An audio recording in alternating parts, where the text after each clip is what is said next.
Joe Rogan Podcast. Check it out. The Joe Rogan Experience. Train by day, Joe Rogan Podcast by night, all day. Joshua, good to see you. Good to see you, my bro. What's happening? I'm just in awe. I love the new digs, man. Thank you. Super happy for you. It's come together. If you were here 6 months ago, it looked pretty shitty. Yeah. But Matt Alvarez has kicked some ass. So let's continue this conversation because you guys were just talking about golf, and you're talking about how you don't want to hate golf. Yeah, because everybody, it's like an inevitability, which happens. It's happened the one or two times I've played this year by a hole 12 out of 18. You're like, I want to get the fuck out of here. I suck. I'm tired of sucking. That's what Let's end this suck. Have you hired someone to coach you? No. I don't want to get that far yet. That's like, I feel like you can't come back. But wouldn't I would imagine that it's like anything else. Like if you don't get a coach, then you learn bad habits, and those are hard to break. Yes, but I am breaking bad habits I had started with from like my whole life of everyone trying to say, like in the 4 or 5 times you play, you're doing this wrong. Keep your head down. We'll watch the ball for you. All that kind of shit. Oh. I just started swinging the club however I wanted to, and the ball was going straight and far. And I was like, that's the goal of golf, right? Straight, far. Or at least you know where. Dude, at least you know where it's going. They were all talking shit about you the other day at barbecue. I'm sure. They were like, Jamie just whacks the ball as far as he can. Well, that's what Tony says. That's exactly what Tony was saying. Of saying. course, because Tony saw me play golf once, and he can't hit as far as me. Oh, so it's envy. A little. And you were saying that you don't like it, Josh. You don't. I don't know if it's driven by me sucking or if it's that the culture and what's in my mind about what the culture of golf is right. Like, you know, people all tucked up in whites. Yeah. Like, and then, or the few times where I've played and felt pressure from people that were behind me to move it the fuck along. I don't know what it is. I have a very negative association when people tell me, well, deals are made on the golf course. I'm like, I don't know what kind of deals you're making, but I get how peaceful it is, and I know that my hatred is driven by my insecurity around sucking at it. But having played baseball, I think there's this little ball. I should be able to hit it real far, and then I swing and miss or make a big hole in the course, which apparently isn't good. Divots, I think they call them. I don't play, so I don't know. I'm scared of it. Sometimes you want to divot. Oh, you do? But it's all. There's a lot to it. You know how many strokes of like you've taught me without playing with you pool. Like I hit it this way, hit the ball here, Yeah. and it can do this kind of stuff. Same kind of thing. There's like 12 or 15, maybe 30 different kinds of strokes to make the ball flight, go different ways, and roll backwards, stop. Yeah, I've seen that where Yeah. they make it land and then it actually like a draw shot. Yeah, like a draw shot in pool. In pool, yeah. Now, the drawing golf is am I different, having a Yeah. mushroom Shooting star. flashback? Shooting or- star. Oh, okay. It happened. The ceiling has shooting stars. I wasn't going folks. to say anything the first time, but then the second time I was like, oh no, Yeah. this could go bad quick. No, we have a shooting star. Goes across the top of the ceiling. Yeah, those games, any game like that. The problem with golf for me is that once you're committed, you're on this course. You got to go walk around. It's a long ass place to go. It'll take you hours. I have upped that though. You've upped that. Get a simulator. You don't have to go anywhere. You stay still. So you have a simulator in your house. Yeah, but you can't putt. So but that's half the fucking game. So Right. But is it helping the long straight I've shots? just started. Yeah, you need to practice a lot. I need to get thousands of strokes done so I can figure out what I'm doing. And there's only one way to do that. You have to swing hard and do it. You can't like hit foam balls. Right. And so you have it set up in your house where you could swing full blast and it whacks. That's pretty dope. Mm-hmm. There's not a lot of things like that where you could simulate in your house that usually you do outside. It's pretty fun. You look skeptical. Seems like a bit of a cop-out. If you're going to get in there, you got to get in there. Well, But wait a it's minute, been it's raining like- all month here too. But it's also like if you want to do numbers, like you can't just whack ball unless you go to one of those top golf places. And we work all day. So like at night, Yeah. I can get in 200 strokes At least I know where it's going. Listen, again, this is driven by my insecurity. I think it's probably a great thing to have a simulator. Yeah, I know how I am with games, and I know that golf seems to me, from the outside in, looking like one of the most addictive games ever. Well, seems super addictive. And now that I think about it, I forget which Malcolm Gladwell book it was, whether it was Blink or Outliers, and I do ascribe to the 10,000 hour rule. That if you're going to get good, it seems like a way to get good. So Yeah. I don't know what I'm talking about. When you got me on golf, I'm real out of water. Yeah, it's a weird one though, right? Because it's a thing where it's the only game that's really connected to business, right? Yeah. Tennis isn't necessarily connected to business, like because golf you don't have to be that athletic. I mean, there's a physical movement involved to it, but you don't have to be able to explode side to side like you do with tennis. See, and that's where I guess you just touched the nerve. I think that's where my aggravation comes from with golf. Is I think if you got into this conversation with a golfer, they would chew you alive about, oh, really? It's not a sport? Because I think it's a game. I don't think it's a sport. It's a skills game. It's a skills game. Yeah, I mean, it's not that it's not a physical movement that you do, but you don't get exhausted. No one's whacking you. There's no defense. Yeah, and you could have somebody that is really struggling with alcoholism and drug addiction be at the top of the game like that guy John Daly was, yeah. right? And I don't think that there's any sport where you could say the same thing. That guy said he drinks how many? 16 Diet Cokes a day? I thought Coors Lights. I don't know about Diet Cokes. But he doesn't drink water. He only drinks Diet Coke, and he gets Diet Coke from McDonald's because they have the best Diet Coke. Yeah, they have that petrified ice.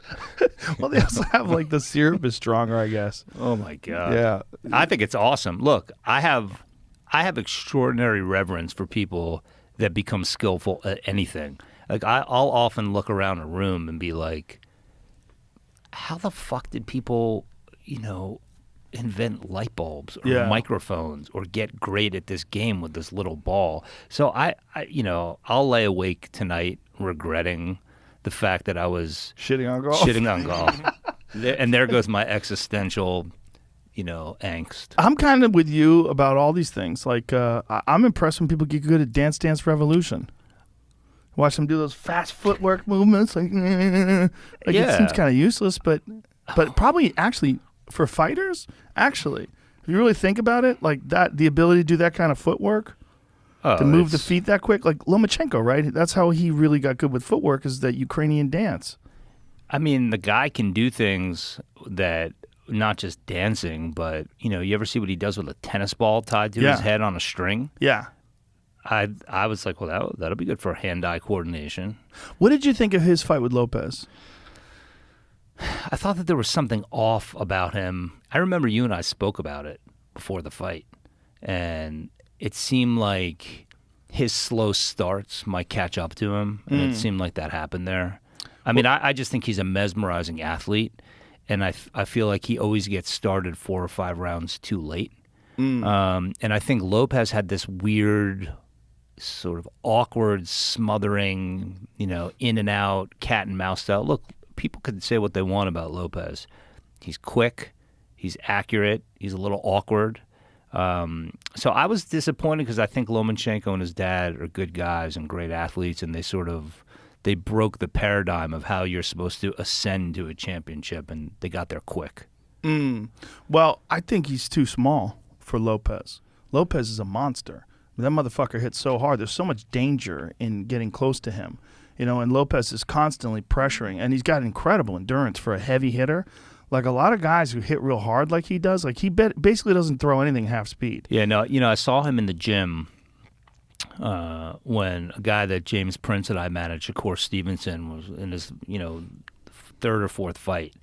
And for a guy that hits as hard as he does, he's very, it may not seem so when you see it, but he doesn't expend a ton of energy in getting off a big power shot. And I was like, wow, this guy, he's technical in a way that doesn't seem intuitive, because you're looking for the sort of hallmarks of a technical puncher. He doesn't seem that way, but boy, does he hit for his size. Wow. He hits fucking hard, and he knows how to get his knuckles on your chin. He's got ring intelligence. He's got that torque to his punch, Yeah. which you can't teach. Well, he definitely has natural power, right? And you know better than anybody that you either have that or you don't. And he's got it. He's got it, but what's unusual with him is he also has volume. You know, he doesn't fade. And he won the 12th round, which is like Lomachenko came back and was winning the 11th, right? That was when he was making his big push.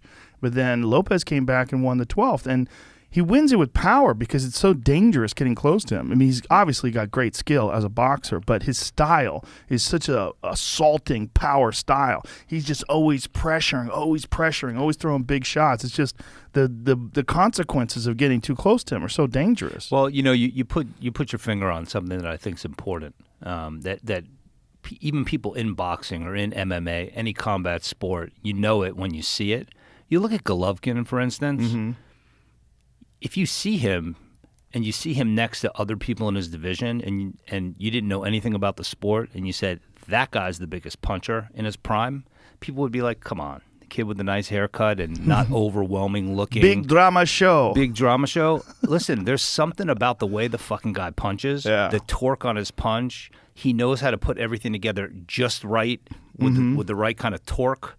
And the way he turns his knuckles over. He's also so well schooled. Like, he's just so good at, finding openings. I felt like he won the first Canelo fight, and I felt like the second fight was arguable, but could even have been a draw. But his last fight, who the fuck did he fight in his last fight? I forgot. He nuked some dude, but I forgot. He looks good. He looks good in a way that makes me suspicious. Well, you have, because he's a little older. Yeah, you have reason to be suspicious of these guys that get more endurance and stronger. 38. Nah, it's not. Mama Nature.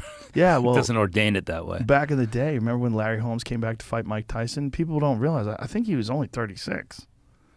That felt much older back then. I know, didn't isn't it? that crazy? Like 36 back then was fucking old. Even when George Foreman came back and knocked out Michael Moore, I remember looking at him being like, "How's this old man doing it?" But he was like in his early 40s. I know. Well, he was 45, right? Was he that old? I think he was 45 because I think that was the oldest a person has won the heavyweight title. He looked every bit of 45 too. Well, he was so thick. He would walk forward and put those hands up like this. What crazy style?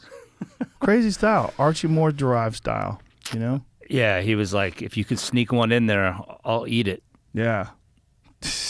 Well, he could take a shot, too. That's the other thing about Foreman. He could take a shot, and his hands are as big as his fucking table. The nicest guy you'll ever meet, too.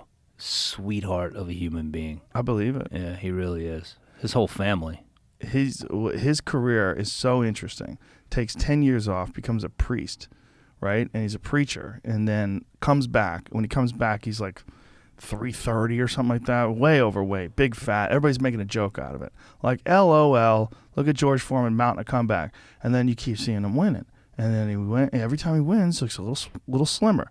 Every time he wins, looks a little smaller. And then he gets in there with Jerry Cooney and beats the fuck out of him. I mean, that was like, if you ever want to show, here's what could happen to you, even at the highest levels of the sport. Pull that up.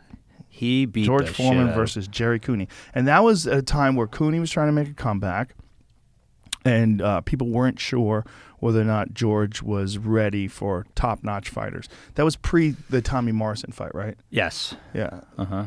So Tommy Morrison was one of the few guys that beat him. He figured out how to look. But look, George did not look bad there. Yeah, he was slim. And this was back when Jerry Cooney was still fucking dangerous. You see that catch move he was starting to get down. And in this fight, George is looking pretty slim too, not looking real overweight, but just very skillful. And the power, the George Foreman power is just something to behold. See, like that little left hook stung Cooney. Oh, yeah. Right at the ear. He knew where to throw it. Such an interesting style of defense, that style that he uses. It's really interesting because, like, you don't see a lot of guys target his body, I mean, it wasn't like a thing that ever got him in trouble. There was not like some guy, like a guy like Cooney had a really good left hook, but he wasn't really known for a left hook to the liver. His left hook was mostly up top. He was always a headhunter, especially after the Ken Norton fight. That was like the big fight to put him on the map, right? You know, the one thing that I asked George once why he never got attacked to the body more. I know his son, one of the Georges, really well. And he was a big fan of Lennox's. And he would always call every now and then. He'd come to camp. And he said that people were reluctant to attack him to the body because that exposed them too much for him to come upstairs, right? Because you got to lower your hands so much more to go to his body. Well, there's this, when you get a guy who's a big puncher, like George Foreman is one of the all-time great punchers, right? A guy who's a big puncher, there's so much consequence to any mistake you make. Anytime you get close to him. I mean, in the UFC, you saw that with Francis Ngannou and Stipe Miocic. Like, when Francis knocked him out to win the title, there's so many consequences. Like, you can't fuck up with him because he hits so hard. Jesus Christ, George is swinging for the fucking bleachers here. Well, you see how much stronger he is, too. He just bowls him back. Yeah. Two of the nicest guys, by the way, outside of the ring that you'll ever meet. Cooney, too? Cooney established a pension fund for fighters, right? And he has this organization in New Jersey, and he is Gentleman Jerry, very fitting name. Just the nicest guy you'll ever meet. Kind of amazing that he never developed a right hand that goes along with his left hook, you know? Because his left hook was sensational. It was so good. But look at him. He's like 80% lefts. He'll throw the occasional right, but look, it's jab, jab, jab, left hook, jab, jab, jab, left hook, left hook, left hook. Look, it's all left hooks.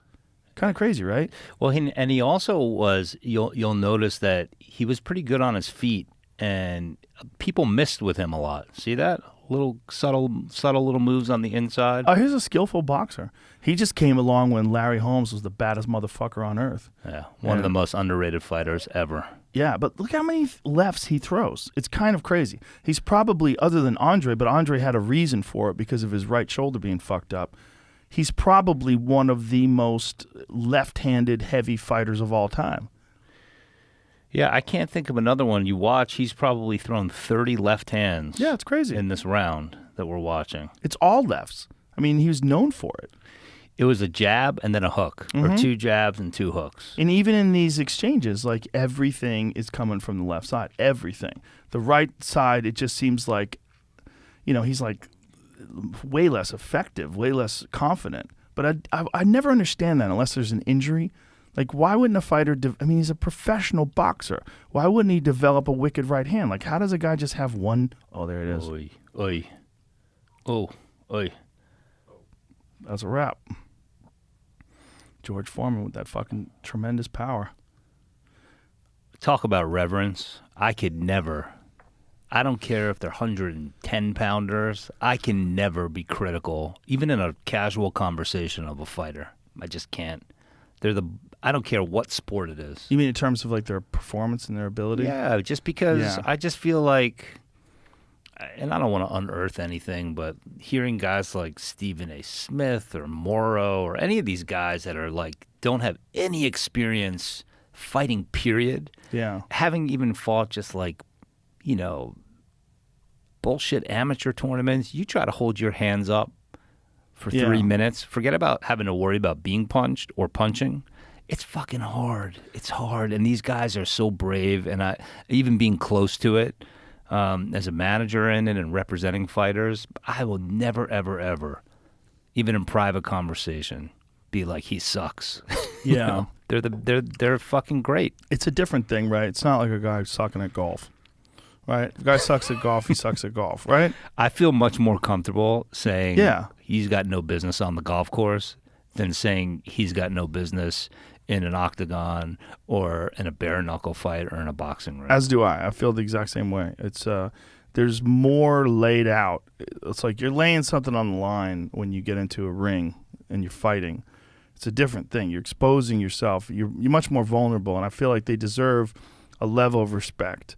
You could say things about their technical proficiency. I don't have any problem with that. But like these terms that people like to use with basketball players or baseball players, like, oh, he fucking sucks. He's, you know, he should quit. You fucking boo. Like you get paid to do nothing. You bum. Like that kind of shit they do at like baseball games. They scream out at people. I can't take it.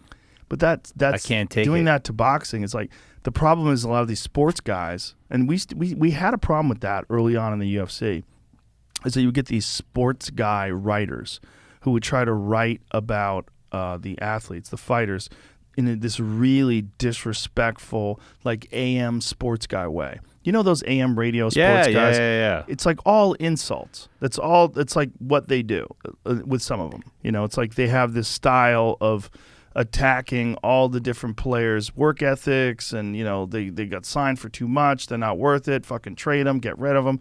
They were doing that same thing with fighters, and I'm like, hey man, this is a different thing. Like these guys are literally laying their health out there. And did you put your foot down Oh, early? a bunch of times. Yeah, a bunch of times. I had like some real, heated exchanges with some people about it. I don't like it. I don't like that way of disrespecting fighters. It drives me nuts. And if you let that culture, like if you let that get into the sport, it diminishes the culture of martial arts. And I think you can make an argument that shit talking does that too. And I could see that argument. I could see how they would say that, like that shit talking and like the Conor McGregor style shit talking, that kind of diminishes the culture of martial arts too. But that, in my eyes, is a tactic because you're fucking with someone's emotions and you're testing a person's mettle. You're testing a person's composure. Like how are they going to be able to handle the emotions of hating someone? Someone gets you to hate them. You know, they say terrible things to you. They mock you. They insult you. And then that fucks with your head. And then when you go to fight, you're very emotional and you leave yourself exposed. Like that's an old school Miyamoto Musashi tactic. Well, there's a big difference, isn't there, too? Because, like, I had my son, I took him to his first Yankee game where he could actually comprehend what was going on, right? He's 9 now. So I'd taken him when he was 4 or 5. So he's 9, and there's a guy sitting behind us. He's a college-age kid. And, fucking suck, take him out of the game. And I, first of all, not that I need to cover his ears from curse words, but, he asked me, so why is he being so mean? And I said, you know what the irony is, son? He probably, you know how to stop someone dead in their tracks, and say, what level did you get to in baseball or basketball or football? 99% of the time, someone yelling that shit sucked in Little League and probably never made it out of Little League. And there's something that I think is remarkably consistent with fighters, even guys like Conor McGregor, even Floyd. At the end of it, they will freely admit after the battle is done, that was all in prospect of promoting the fight, And there's always this, I know I've told you, it's remarkable how these MMA fighters come together and they celebrate each other's success at the end. Very rare, it seems to me, even in boxing, that at the end there isn't like, you get knocked out. It's like, what are you going to say? You got me. Very rare that you get like a Deontay Wilder making up these conspiracy theories about his gloves and about the opponent's gloves being loaded and something was put in my drink and it was this fault. Most of the time what I see, especially with fighters, which is I guess why I love them and I always have a soft spot for them, even though I've promised my wife, all right, no more boxing, no more. There's something about it that's in your DNA. And you're not handling any boxers anymore? No, I am. I'm still, James Prince and I are still partners. But you still promise your wife no more boxing? No, I promise her that I won't get as emotionally caught up in it. Because I fall in love with fighters in a way because they're sensitive people. They're introspective.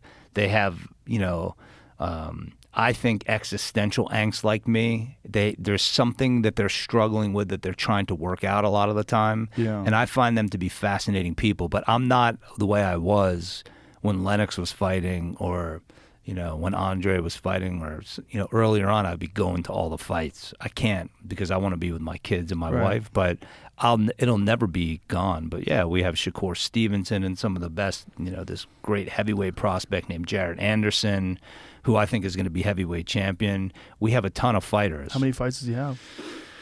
Jared's, I think, 9-0. How old is he? 9 knockouts. He's 22. Ooh. Yeah. One of the most decorated heavyweight amateurs. He was, going to be on the Olympic team, and he decided to come out early. Just remarkable. You'll see that Tyson Fury has had him as his sparring partner, and repeatedly has said, this guy's amazing. What do you think about what's going on with Tyson Fury and Deontay Wilder? Do you think that Tyson knew that he was going to have to defend against Deontay, and that this whole Anthony Joshua thing, because that's what Joshua thinks, that he knew the whole time that he wasn't going to be able to make that fight, and they were just letting them get all hyped up about it, but knew he had to really face Deontay Wilder because of the lawsuit? No, it's 100% not true. Not true. No, there was an arbitration going on, and they were actively trying to, and I know this on firsthand knowledge, they were actively trying to make sure that he was trying to get out of the third fight. He thought that he had a contractual right not to have to fight that third fight because it had to happen at a certain time. And the arbitration's confidential, but I know what was going on, and I know that they were actively trying to make sure that he didn't have to fight that third fight. So I don't believe in the conspiracy theory. I think Tyson Fury you call him whatever you want, but that's a man right there. He'll fight anyone. That's a fact. I mean, if you ever see him live in a gym, I mean, everyone who's watching the sparring's jaw is on the floor to watch this guy, as big as he is, with back fat. I mean, I do love that he gets fat. That back fat Yeah. is like some stubborn, they look like two ham hocks, and you see him and you're like, what the fuck? That's beer. He moves like a fucking gazelle. I've never seen anything like it. Lennox has watched him and be like this. I can't believe what I'm seeing. He's just remarkably gifted. And, Well, he's always moved like that. From the time he was young, he's moved like that. So it's just part of his style. now he can punch a little bit, though. Yeah, well, now he sets down and he moves forward instead of just trying to box and box and box. That was the key to the Wilder fight, was the 12th round. 12th round of the first fight, Yes. where he had Wilder on his heels, and he realized, okay, this is how you fight this guy. Yeah. You go after him. Because if you just try to move around, then he can move forward and set his punches in and put his weight behind his punches like he did in that 12th round and dropped him. But then when Tyson got up and then had Deontay backing up, as soon as he had Deontay backing up, it's almost like he was like, oh, this is how you fight this guy. And he can't fight backing up, in my humble opinion. Here I am again. This is my humble opinion. With all... He can fight backing up. It's just not his best. It's not his best position to be in. He's got that, what Teddy Atlas calls the eraser. Like all mistakes erased with one shot. Yeah, and I mean, that's another guy. It might not look as conventional, but I mean... he pulls the plug on their consciousness in a way that, Ortiz hit him in the forehead, flatlined him. That was it. And that guy Ortiz, by the way, he fought a fighter that I managed with James, Bryant Jennings, who's super tough, and he got hit with bombs, Ortiz, in that fight, and he was just like, all right, what's for lunch? All right, now give me dinner. He just is a tough hombre, and he got.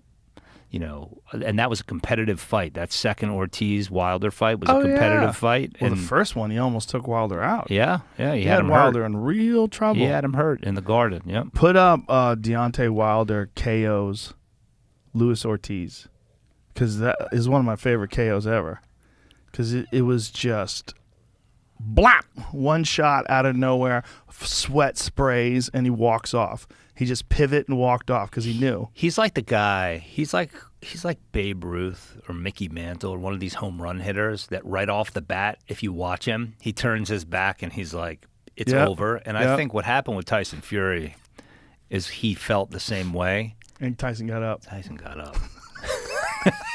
Like Lazarus. Oh, my God. He got up and won the round. That's what's crazy. And you hear the announcers are just, they think it's a wrap. He's lying on his back with his hands over his head. Where many referees, that's where it gets subjective, right? Many referees would have just called it right there. It made me believe in a higher power to watch him get up the way he did. He just was like, all right, I'm getting up. That's and hilarious. It was crazy. Yeah, he's an unusual person. Bag it up a little bit. Watch this. I love this knockout. Just blap. Here it is. Sets it up. Blap. Right on the top of the head. And just walks away. I mean, look at Ortiz's arms paralyzed. He's like trying to like fit his mouthpiece in. But look at how it sets it up. Bam. Watch him turn around. Yep. He just pivots. See ya. Walk away. See ya. Fuck, crazy power. Look at the spray flying off his head. I mean, who the fuck hits harder than that guy? No, and Crazy. that's another thing. He could say all these crazy things about the gloves and his water and everything. But he can do that. I saw his first pro fight live. Really? Yeah, it was in Nashville. And it was, his balance was so bad. He could barely, he would throw a punch and then he would be dancing all over the place. He just couldn't get his balance down, which is not uncommon for big heavyweights. Lennox was like that before he got with Emmanuel Stewart. He had a big problem with his balance. And the notion that this guy would make it as far as has this far and then develop the right hand, he knows that his balance is improved. He's got that. What he had to do to improve it is widen that stance so wide that his back foot is so far behind him. He can't really do anything about that because his balance will get all fucked up again. But a guy that, there's something to be said about a guy that says, all right, this is my money maker, and I'm just going to figure out how to dance around, stay in the fight, figure out when I can unload it. I mean, that's, to me, I marvel at that. I think it's extraordinary to see. Well, if you look at his career on paper, he's the most extraordinary knockout artist in the history of the heavyweight division. Yep. No one has had a record like his. Yep. He literally has only won one fight by decision, the Stavern fight. That's it. Every other dude he beat went night-night. Watch this. That's crazy. So That's crazy. James Prince calls me one day and he's like, this guy Bermain Stavern wants us to represent him and negotiate his rematch against Wilder. And I said to Jay, you sure we want to do that? Because this guy went the distance. So the problem was that Stavern was represented by Don King. So, we had done so much business with Don, and Don kind of knew not to. We had like an unspoken understanding that you can't fuck around too much with us. I had been involved suing Don. James had been involved suing Don over the years. So we had this one meeting before the fight where we're in a hotel room in Brooklyn where Don is trying to grind down Stavern's purse. And we finally negotiated these terms, and Don kept on bringing up, well, if he wins the fight, we were all looking at each other. And I think the three of us looked at each other and burst out laughing at the same time because we knew we were all, Stavern's a big, strong guy. He came out in the rematch, and Wilder was like, this is the one guy that I went the distance with. He blew him out in the first round in a way that I was like, this guy is going to get hurt. Stay down, It was a wild first round, too. Like, he threw everything behind those punches. Yeah. Like, pull that up. Because it's the way he knocked him out was so ridiculous. Like, look at that 1-2. I mean, come on, son. And then watch Look at this. this. Boom. I mean, come on. Dude, just show that again. That 1-2's insane. Look at this. Boom. I think he gets up, if I remember. Yeah, he got up. He got up, and he was fucked. He's in real trouble. Oh, boy. He was like, I told him I didn't want to do this again. What does he say to the ref right there? I don't know what he said. But he's in real trouble make here. me do it again. And look at his hands down. I mean, that guy's a badass. He stands there with his hands down like a charging bull. He just stood there with his hands down like, why? You really want some of this? And Stavern got up again. That's what's crazy. He almost made it out of the first round. Here we go. 10 seconds. Wiping his gloves off. Like, the referee's giving him plenty of time. Look at Deontay just runs towards him. Boom. Oh. That's it. Look at now he's fighting off the referee. Get off me.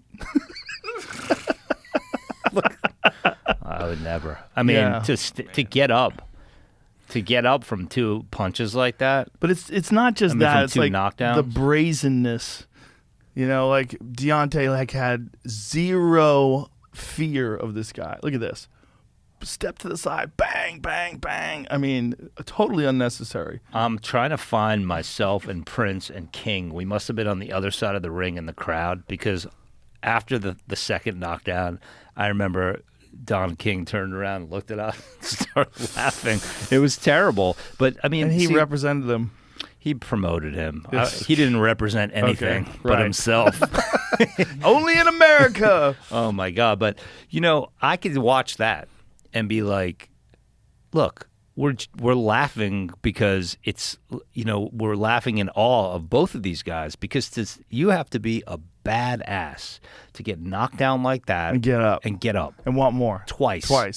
I don't Yeah. care what you're saying to the ref, shaking your head. So I will always be in love with men that are willing to risk that much. Yeah. Because what's never been lost on me, not to get too introspective or poetic about it, it was always like even with Bermain Severn, it was a quick representation, but James and I got him paid. And, this is a sport that plucks, the most disenfranchised people most of the time out of the worst circumstances, out of the poorest neighborhoods, and it's like the fucking Wild West. Yeah. Like I think Dana White and the UFC get a lot of shit for, it's a monopoly, it's this big thing. All right, look, there's some organization there. There's a central body. In boxing, you have, when I shut my eyes and think about it, it's like a bunch of rabid vultures that are looking to pluck flesh off of people, eat it, and throw them aside. Well, this is what's going on right now where a bunch of fighters are upset because Logan Paul and Floyd Mayweather just fought, and Logan Paul made $20 million and Floyd Mayweather made $100 million, and they're looking at this like, hey, what about me? Like, how come I'm not making that kind of money? And I think what they have to understand is, whether you like it or not, even if you are an elite, the elite of the elite, a Kamaru Usman or, pick any style bender, some of the best fighters in the UFC, even the elite of the elite, the money comes from people wanting to buy your pay-per-view. It's real simple. Yeah. It shouldn't maybe in a perfect world, it's the most skillful fighter gets the most amount of money, but that's not how it works here. In the world of combat sports, professional prize fighting, it's all about how many eyes are going to watch you. And that fucking Logan Paul kid has a lot of eyes on him. He's had a YouTube channel since he was 14 years old. He's been on Disney shows. He's this controversial, larger-than-life, internet celebrity. And people are willing to pay a lot of money to see if he can box with literally one of the greatest fighters that's ever lived in Floyd Mayweather. Hey, look, I'm not mad at it. I'm not mad at it either. Yeah, and you know what? The best fighters, and some of the best fighters to ever fight, Lennox Lewis, Andre Ward, these guys that I had the honor of representing, you never hear out of these elites that they're pissed. They're like, good for them. Because I think that they get on a fundamental level that as human beings, we unfortunately were hardwired to watch the train wreck. We want to see carnage. Well, we want to see a freak show, too. It is a freak show. That was a freak show. It's a circuit. I was looking forward to it. I really was. I was so excited before the bell rang for the first round. It's like going to the circus almost. It's like a dude wrestling a bear. I mean, can he wrestle a bear? You know what it reminded me of? It reminded me of when Rocky fought Hulk Hogan in one of the Rocky movies. Well, the difference though is that Floyd, first of all, you got to give credit to Floyd Mayweather for doing that because it's so crazy to fight a guy 35 pounds heavier than you. That's so big. It looked like he looked like he was fighting a giant. Yeah. It was like, and to watch him, look, people have a lot of opinions about Floyd Mayweather, what he does, how he spends his money. Listen, the guy's brilliant in a lot of ways. He's tapped into something that human beings want and want to see. But I was watching him in the fight. The guy outweighs him by 40 pounds. And he's walking to him, walking right to him with his hands up. Yeah, and crazy. So I was like, listen, he is a badass. And listen, the guy Logan Paul, he's got balls to get in there and to do that. How could you ever be mad at that? I mean, you could take a step back and be like, oh God, what has society come to? And right. I mean, it's come to watching the freak show. Yeah. Right? It's come to watching the freak show. And maybe not just that, because there were some professional fights on the undercard, but no one's talking about those. You know, it's just the big fight was the freak show fight. And you want to know what? I think that this is going to continue until somebody shuts these kids up. And like people want to see now, I think it's the same sort of self-fulfilling prophecy that Mayweather sort of tapped into. Mm-hmm. It's like I realize the more I run my mouth, the more I make people have an emotion towards me. Yeah. Love or hate, mostly hate, right? Mostly they're going to be pissed at me. they want to tune in to see me lose. And that's just as valuable, if not more valuable, than wanting to tune. So I think that he gets human behavior and human thinking more than he gets credit for. I'm not here to weigh in on his life or his lifestyle because who am I? I'm just another human being. But I think that the same thing is happening with these two.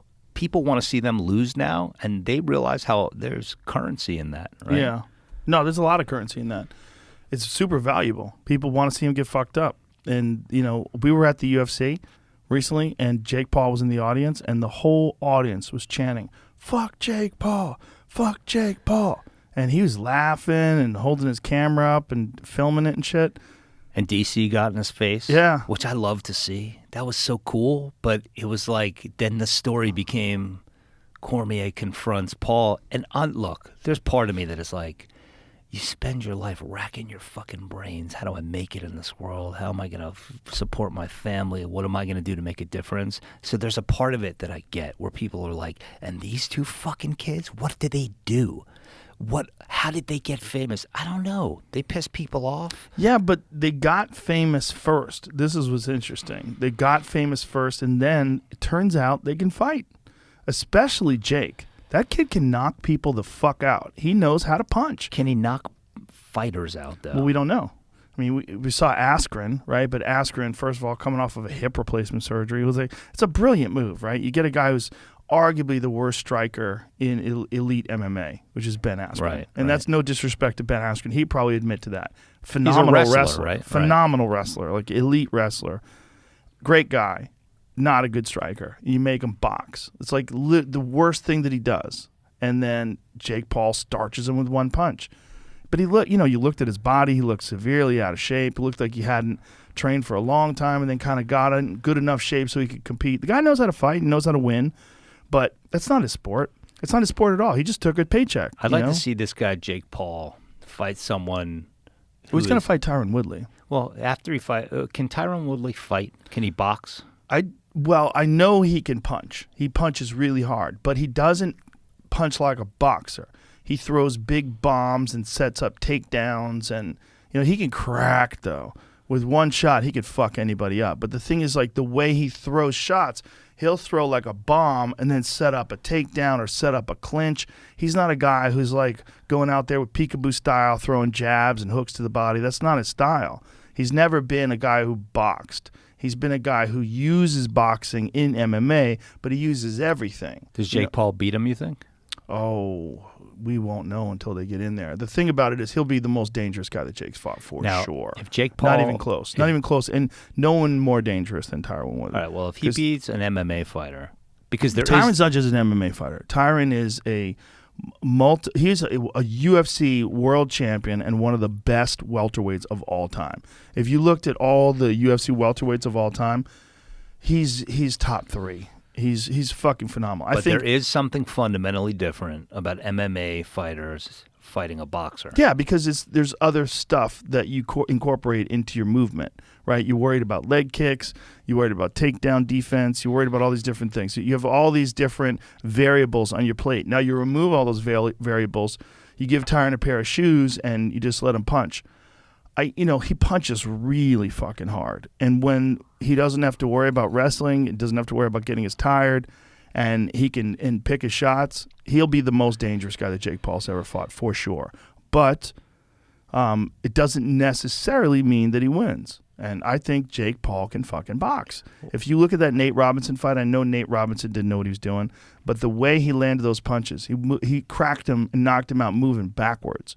He can move backwards and then plant. So he doesn't have like big wind up movements. Like his brother has more wind up shots. His brother was throwing more windmill-y type arm punches.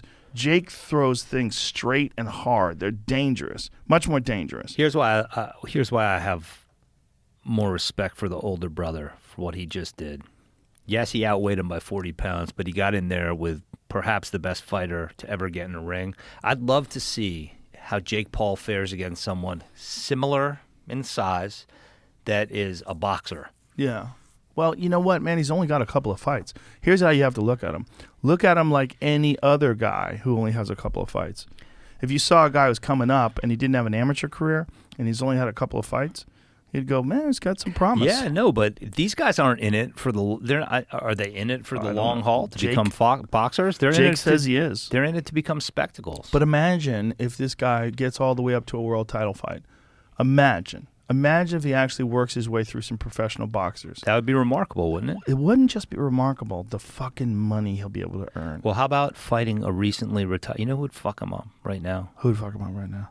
Are you saying Andre Ward? Andre Ward. Well, Even because he can't fight... Andre can't fight professionally anymore because he's had some physical problems. But Andre's still in shape. He's recently retired. Maybe he'll... Are you trying to set something up? Look at you looking away. You're like the worst poker player ever. He's like, well, maybe. Maybe I just know. I know. Look, that's my brother. I mean, I know that he's like. Has he thought about it? He's thought about it. He's thought about it. He's thought about it and be like, we've talked about it recently. I texted him after he announced that he wasn't going to take the Canelo fight and retire, and I said, I admire him so much, and I admire the way he carries himself so much, and I think it's so valuable for the sport of boxing, because here's a guy who wins an Olympic gold medal, wins 2 world titles in 2 different weight classes, is undefeated, not only undefeated, but fought the majority of his career with one arm, retires, undefeated, and then says, you know what? That's it. I will best serve boxing as a commentator and as a representative, and that's what he decides to do. And he's so eloquent and so composed, and he's such a great spokesman for boxing and such a great commentator. Like, I love the fact that he got out with all his marbles, got out with plenty of money, got out with his health. Good. Here's the thing about Andre too. When you get to know him, there's a reason why you have respect for him in those ways and others, because you've gotten to know him a little bit. He is a once in a lifetime streaking comet of a human being, and I say that not because of what he accomplished as a fighter, but if you look at his childhood, and he's been out there about the fact that his mother and father struggled with addictions. His father dies suddenly. And he had every reason to go in a completely opposite direction. He is like a brother to me in so many ways, but it's, I'll spend hours on the phone with him just talking about life and existence and everything that you've said about, he's the rare instance of a human being that what's projected about him publicly is only the tip of the iceberg in terms of how yeah, I get emotional thinking about him because he's so important to me as a human being. And if you look at his family, he's a guy that all his dreams came true, and to one child to the next, everybody that he touches, he has that impact on. He's a guy that when he makes mistakes, he'll admit his mistakes, and we're both stubborn and have our ups and downs, but I could not be happier to be associated with him. And you're right, a lot of money was put on the table for him to fight Canelo, and James and I still get asked about it, and he has that stick-to-itness. But why would he be willing to fight Jake Paul then? Because I think it's, in his mind, it's an exhibition, and I don't think that he looks at it as even a remote threat, that it could tarnish his legacy or that he would have to expend too much physically.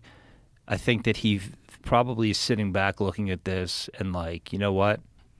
I could now secure not just my children's, but my great-grandchildren's futures. And I could, I think that there's a part of Andre, if you know him well, everything that I've set aside, he's got some dog up in him. If you ever watch his fights, if he gets hit, you'll see him, now I'm going to get you 4 times. He is a mean SOB in the ring.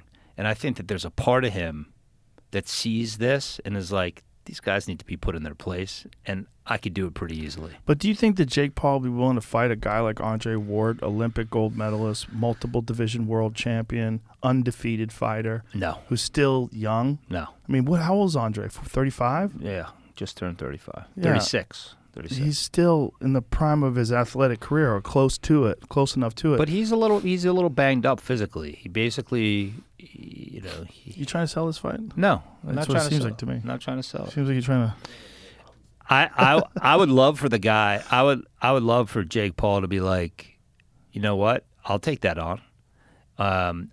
So in that, but in my mind, it's like that would never happen. The guy's very risk adverse. I don't know about that. I mean, Tyron's a risk. Tyron Woodley's a real risk, and he's also offering to bet Tyron his purse. He said he'll donate Tyron's purse to charity. I noticed that. Tyron did not take him up on that. Yeah, not good. Yeah, I mean that's a. I noticed that. I said Tyron is just saying I'm not saying anything. I think Tyron needs that money. Yeah. I think he's planning 100% on that money, and if he were to lose the fight, it's not good. Yeah. Yeah. Yeah. So, I think he's the biggest threat, though. That Hey, Jake listen. has fought. He can knock him out, and I think he's got a legitimate shot at hurting him. I mean, There's he something- fucking hits hard, man. I have a question for you. What do you make of all of these exhibitions have like caught fire? I don't know if it's because of COVID that people began like thinking, well, if I got to watch something, I'll watch anything. Yeah. And then they watch, and you know, Tyson and Lennox are now talking about an exhibition. That might happen. I think it probably will happen. I think that there's something, I'm biased. There's something interesting to me to see how will a guy in his mid-50s get in shape enough, because Lennox is a perfectionist. How will he get in shape to the point where he feels comfortable getting into a ring? That would be interesting to me to watch. It's pretty crazy. It is interesting. See, it doesn't necessarily matter who's the most skillful. It matters what's the most entertaining. I'll give you an example. Arturo Gatti and Mickey Ward. It's not saying that those guys weren't skillful. They're both very skillful fighters, but they weren't the best in the world. But what a fucking matchup that was. And when those guys fought, the whole world watched. And no one was under any illusion that those guys were going to be the best in the world, that they were the world champions. It didn't matter. It was just like, this is a recipe for a fucking really incredibly exciting fight. It was an apocalyptic, cataclysmic explosion. I went to the second fight, and it was like in that boardwalk hall in Atlantic City. Yeah. The place was fucking vibrating. There's fights that it's not important that they're not the best in the world. What's important is how they match. A good example in MMA is Diego Sanchez versus Clay Guida. One of the wildest fights of all time. Have you ever seen it? No. Jamie, pull that shit up. No. Because it is one of the wildest fights of all time. First of all, this was Diego Sanchez in his prime when he was a fucking savage. Still is a savage. But in that day, I mean, he fought like nobody else. He would just come at you like a wild animal, like a wolverine. Just like a wolverine trying to steal your food. And the two guys just went to war. And I believe it was at the Palm in Vegas. Like, Diego just runs at him. Look at this is the beginning of the fight. This is the fucking. Oh, this is the first round? This is the first seconds. I thought you were showing me highlights. No, man. This is the first seconds of the fucking opening round. They were going after each other. I mean, it is. First of all, Clay Guida takes a shot like fucking no one on the planet. Does he survive this round? Yes, he almost wins the fight, and arguably did. He lost a split decision. It was a crazy ass fight, but he got hurt in this fight. But I mean, the way they fought, they did this for 3 fucking rounds. Clay wound up taking him down and winning at least one of the rounds with some ground and pound. And some people thought that maybe it was close enough that he pulled it off, but it was maybe even a draw. But Diego, I mean, I'm not arguing against the decision. I'm just saying it turned out to be pretty fucking close. Well, how fitting is it that he's wearing a Chicago Carpenters Union Yeah. endorsement on his trunk? Well, that's who he is. It's his nickname, the Carpenter. Clay the Carpenter Guida. Oh, man. Yeah, but that fight is like that for 3 rounds. Just fucking madness where the whole place is screaming, and it was nuts. I still, look, maybe boxing people will jump on me for this. I went to my first MMA fight live for the Masvidal-Diaz fight, and I have never seen a live sporting event that was that exciting ever. And that includes when Lennox fought Mike Tyson. That includes any pro fight I've ever seen. There's literally nothing like it. And I know this is like boxing fanatic. How could you say that? Look, it's just a fact. MMA's more exciting. It just is. There's more elements going on. Boxing feels like watching a baseball game after you go to an MMA fight. You know, it's you have to appreciate the skill and the science and the art of it, which I do. But in terms of pure excitement and product, the entertainment, it's just it's different. Although, like, you know, when a guy like Canelo fights, see, it's like when Mike Tyson, he was in his prime too. It's the same kind of thing. Like a guy who could just take anybody out with one shot. There's something about that because you're watching this guy stalk someone. Like when Canelo fought Billy Joe Saunders. One uppercut, boom, breaks his face, then points at him. He's like, I broke your face. and then does this to the crowd. Yeah. Come on. Yeah. Like, I got it. That guy's, He's special. I don't know, man. I've, like, Shakur Stevenson, who I think is special, one of the most special fighters in the world right now. Shakur says to me, watch him in the pocket. Watch him make people miss, and he'll give me timestamps. He'll watch this round. How does he do it? He makes people, and Shakur is a very, how shall we say, self-assured young man. He doesn't think anyone, but he said that's the GOAT right there. The guy stands in the pocket, and with these little subtle dips of his shoulder or angles on his head, he just knows how to make people miss. He's remarkable. Well, he learned so much from that Floyd fight, right? He fought Floyd, and Floyd was so hard to hit, and I think that was a real eye-opener for him because he's this murderous young puncher. It's just seek and destroy Mexican-style fighter, and then he fights Floyd Mayweather, and he can't hit him. And he's like, oh, shit. This is crazy. This is the thing. The first time I managed a kid named Kermit Cintron, who was a welterweight champion of the world. I remember him. Best athlete to this day, pure athlete that I've ever managed. He could bowl like a 280. He could golf, fucking great golfer. He could play basketball, amazing balance, unbelievable. So I had him training with Emmanuel Stewart at one point, but Ronnie Shields, the great trainer in Houston, trained him, and he got a fight with Canelo. This is maybe 8 years ago. And he was fighting in Mexico City, and we went down to Mexico City. James Prince wouldn't come. He's like, I don't know why you're going to Mexico City. He's like, black guys and Jews don't belong in Mexico City. We're all going to get kidnapped. So we go down to Mexico City, and the fight is in a fucking bull ring, all right? Now, Canelo was smaller physically back then. The first round, Mauricio Suleiman, who's the head of the WBC, comes over to me and says, do you want a drink? All right. I said, no, I'm good. They were warming up in trailers set up like it was a movie set. And we walk into this bull ring. There's 9,000 people, and it's like they're right on top of the ring. And this guy, Canelo, came out in the first round, and he hit Kermit with a 1-2. And the matchmaker standing next to me goes, this guy's going to fucking put a hole into Kermit. He's going to put a hole. I have never seen a guy that size punch the way he punched, like a fucking mule. And Suleiman must have seen the look on my face. He didn't come over and say, do you want another drink? He handed me a double scotch and just walked away. I was like, that's about right. And Kermit just didn't make it out of the third or fourth round. He just overwhelmed him. Powerful, skillful, and just he's got that there's like a dominant gene in his genetic sequence where he's just like, there's just something special about him. I don't think he's going to be beat. He's a monster, and he's so dedicated. It's not just that, you know, like there was what is that guy, Graham Elwood? Is that the guy's name? That he does interviews on YouTube. Is that his name? I forget the guy's name. I'm sorry. But the guy has a bunch of interviews on YouTube. He's a really good interviewer, and he goes to Canelo's home.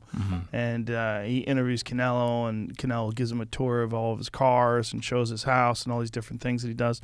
And Canelo basically, he's going over his philosophy on staying at the top. And he's like, you know, a lot of times people get to the top and they're not hungry anymore. You know, and he's like, but I'm very, very hungry. He goes, I want to be the best ever. And he goes, and it's all about hard work. And he just keeps working harder and harder and harder and keeps putting in that time. Like you could see it in his head. It's like he's dedicated on this path. He's not like full of himself. He's obviously super confident, but aware that all this could go away if he starts to think about it the wrong way. If he starts to think that he's already made it or that he doesn't have to work as hard because he's so much better than everybody else. He doesn't think that way. Cool motherfucker, too. Yeah. Just, you didn't know, like, treats everybody respectfully. Just seems like a super grounded guy. He's amazing, man. And you need those outliers. You need those people like him to shake up the industry. You need people like him that are so good and so dedicated and so physically dominant. And I always go back to the fight with Danny Jacobs. Like that, to me, was like the clearest progression of his defensive skills. Because, Danny can crack, and he's dangerous. He's a super athlete, too. He's a big guy. Yeah. And he's coming at Canelo throwing bombs, and Canelo is just bobbing and weaving and standing in front of him, like using it as an opportunity some of the best defense I've ever seen in a fight. It's crazy. Yeah, and Danny's a tremendous athlete, great kid. I know him since he's like 15, 16 years old in New York. Clips of Canelo defense, Danny Jacobs, because it's fucking incredible.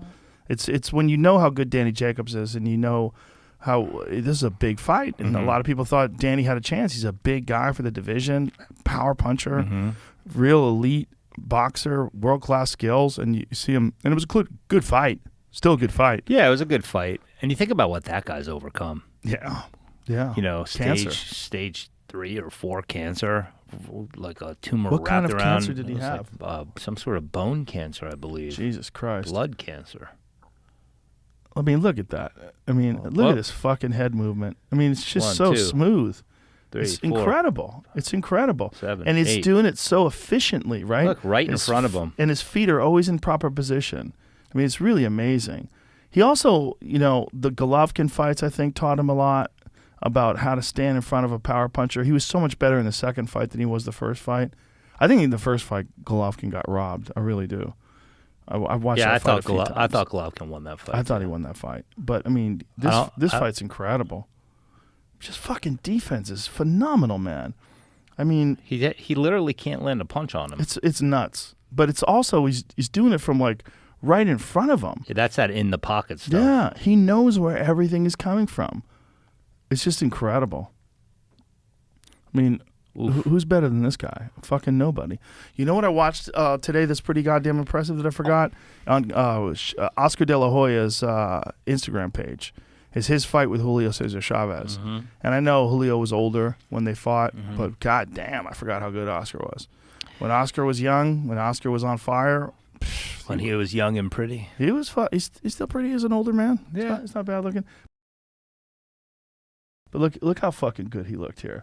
I mean, these combinations from Oscar and this left hook, the way he would leap in with the left hook, like watch this here. Yeah, he was fast as shit. Fuck yeah. Look how good he looked, man. Like that left hook. Like step in, left hook to the body. And the footwork and the movement, light on the toes. Yeah, he never stops bouncing when he's younger. And Oscar's one of those rare guys who's a southpaw. He's a left-handed fighter that fights with his left hand forward. It's hard to see. Hard to see that. I know. He destroyed him. Another great guy. Yeah. And in his prime, one of the greatest of all time. In his prime, he was just a perpetual motion machine. Him, Roberto Duran. Oh, yeah. That's where, by the way, that's where Tyson got a lot of his. He's told me this before. He used to watch Roberto Duran and shit he would say, and the way it would get a rise out of people. And he would watch tapes of him and say, "Aha, now I see how to put the needle in, and then maybe rub something in the wound, maybe a little salt. But then when I pull it out, let me pour alcohol in it. Let me really sting people." And if you watched, Roberto Duran would call people dogs. Their mother's a dog. Yeah, your mother's a whore. Mother's a whore. He'd say all sorts of shit. Apparently, you ever see there's a documentary where Sugar Ray Leonard talks about his experience with Roberto Duran, and that after their fight, they had to do some sort of a press thing before their second fight, and Sugar Ray's kids were there, and he was worried about his kids being around Duran. But Duran was a total gentleman, like super sweetheart to his kids. And like when it wasn't like promoting for the fight and when it wasn't all that, like he was like super calm and cool and collected. And he said it was really impressive though he was really nice to his children. There's something about the society too that, especially where we're in this this very like digestible tidbits of things that we could pop in our mouth and then make a decision on. It's like when you know that these guys are showmen. You know, they're in the entertainment business, so they don't get enough credit. You know, Right. Roberto Duran knew what motivated people back then before we were in this sort of like, you know, ubiquitous media is everywhere. It's all encompassing. He got human emotions the way Tyson got human emotions, the way Mayweather gets it. So people make decisions that he was an animal. He was a showman is what he was, and he was a calculated showman that knew that, you know, I'm not going to cross those lines. I guess there are some people that do, but most of the time what I find, whether I'm dealing with like boxers or even in like, you know, like people talk about juries. People are dumb. They don't think this way. The lay people don't think this way. Let's deal with people individually and give them a little bit more credit than they deserve. I actually think that there's a lot of people that are a lot smarter than they get credit for. And I think Duran's one of them. I think that what you pointed out shows some smarts in my mind, because it shows the self-awareness that I'm not going to be a shithead of a human being all the time. I'm going to do it when I think it might help promote my career for better or for worse. Or help get under the skin of my opponent and get him to be emotional. Like and then there's Sugar Ray was in the first fight. Right. The first fight, Sugar Ray tried to fight him the way Duran wanted him to fight him, like stood toe-to-toe, mano-a-mano. Right. Yeah. That didn't work out so good for Sugar Ray. It was pretty close. You know, it was a good fight. Didn't play to his strengths. No, it didn't play to his strengths. But he wanted to show that he could stand there slug with Roberto Duran. I would have liked to have seen what would have happened if Duran prepared correctly for the second fight. Because of the second fight, they knew he was fat and out of shape. They made it short notice, so he had to kind of get in shape. He was overweight. He apparently had a really hard time making the weight, and then after the weight, just ate a bunch of food and had cramps, and then quit.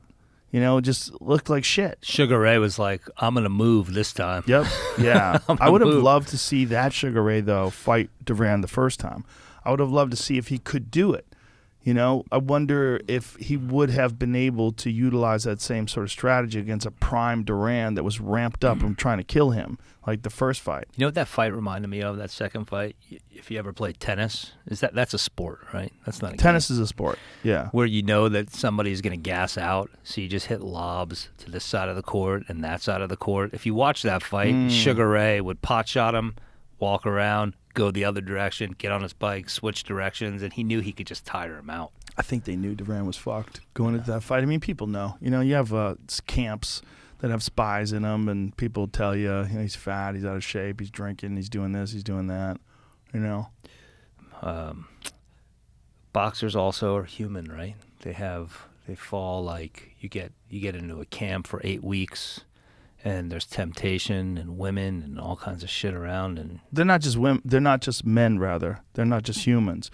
They're humans that do the most savage thing you can do for a living, right. And they're risk takers. So they're addicted to risk taking. So they're always like, maybe if I just drink one night. Like John Jones used to get fucked up before every fight, and he said he did it to have a built-in excuse. He kind of admitted it. Really? Yeah, he said he always had a built-in excuse. Like if I lost, at least I was partying. Like. Now, next time I won't party, and I'll really be dedicated. An excuse to himself? Yeah, I don't know if it was to himself, if it was to other people. What was it? But he still never lost. It's such It's such a lonely thing, I think. It's a crazy way to make a living, man. And you're getting hit in the head, and when you get hit in the head, you become more impulsive. You take more chances. You become more erratic. The more you get hit in the head, the more you accumulate damage. Mm-hmm. It's just a fact of being a human being. Yeah, that's my love-hate with the sport. Mine too. That's why I've stiff-armed it a little bit more when you said, are you still involved with fighters? I can't, once you start to care about these guys in a way that they become like family to you, you try to talk them out of doing anything that's going to get, them exposed to being hit in the head. That's why I thought it was so amazing what Andre did. In his prime, with this big fight, this big potential. This was after Canelo knocked out Kovalev. That's when they offered him the fight, and he's like, nope. Hey, Lennox did the same thing. they offered him a major rematch with Klitschko, the bigger one, who I think was the better one. And he walked away from $25-30 million. The bigger Klitschko could hit harder. Oh, my God. That was the thing. It's like, not that Vladimir can't hit hard, but the bigger Klitschko hit hard and also could take a shot. He was awkward. Iron chin. Awkward and strong. Lennox hit him with the biggest uppercut he's ever thrown and landed. And the guy was out on his feet, but he stood up. Well, he's also super fucking smart. Does he speak like multiple languages? He's the mayor of Kiev. Yeah. Yeah, he's a super bright guy. Crazy. Nice guy, too. He's a fucking tank of a man. That's an interesting group of brothers, those two guys, the Klitschkos. They're very boring, but very interesting. Well, Vladimir was boring up until the Joshua fight. The Joshua fight was not boring. That fight, and no, I'm just saying, like, as human beings, you talk to the nicest guys in the world, but you're like, what else? Jab and hold. I mean, They figured out a way to win fights, Vladimir did, without getting his chin tested. Yeah. You know? Somebody said that he might fight Shannon Briggs.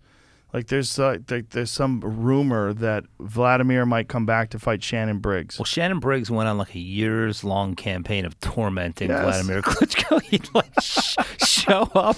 He would show up on like wakeboarding, paddle boarding. Yeah. You know, I mean, he showed up at restaurants. I mean, that was fucking hysterical. Crazy that he kept doing that. It was crazy. He made his life. He drank his water. He showed up. He goes, "Will you eat? I eat. Will you eat? I eat, champ." And then he slipped. Let me hear that. Play that. What you do, I do, champ. I train champ, you train champ. Let's fight, champ. Show the people what you do, I do. What you eat, I eat, champ. What you eat, I eat, champ. He just starts eating his food. Yeah, that's right. Thank you, champ. I told you, everything you do, I do. Shit. Thanks, He's telling him, "Have some food. Enjoy your food."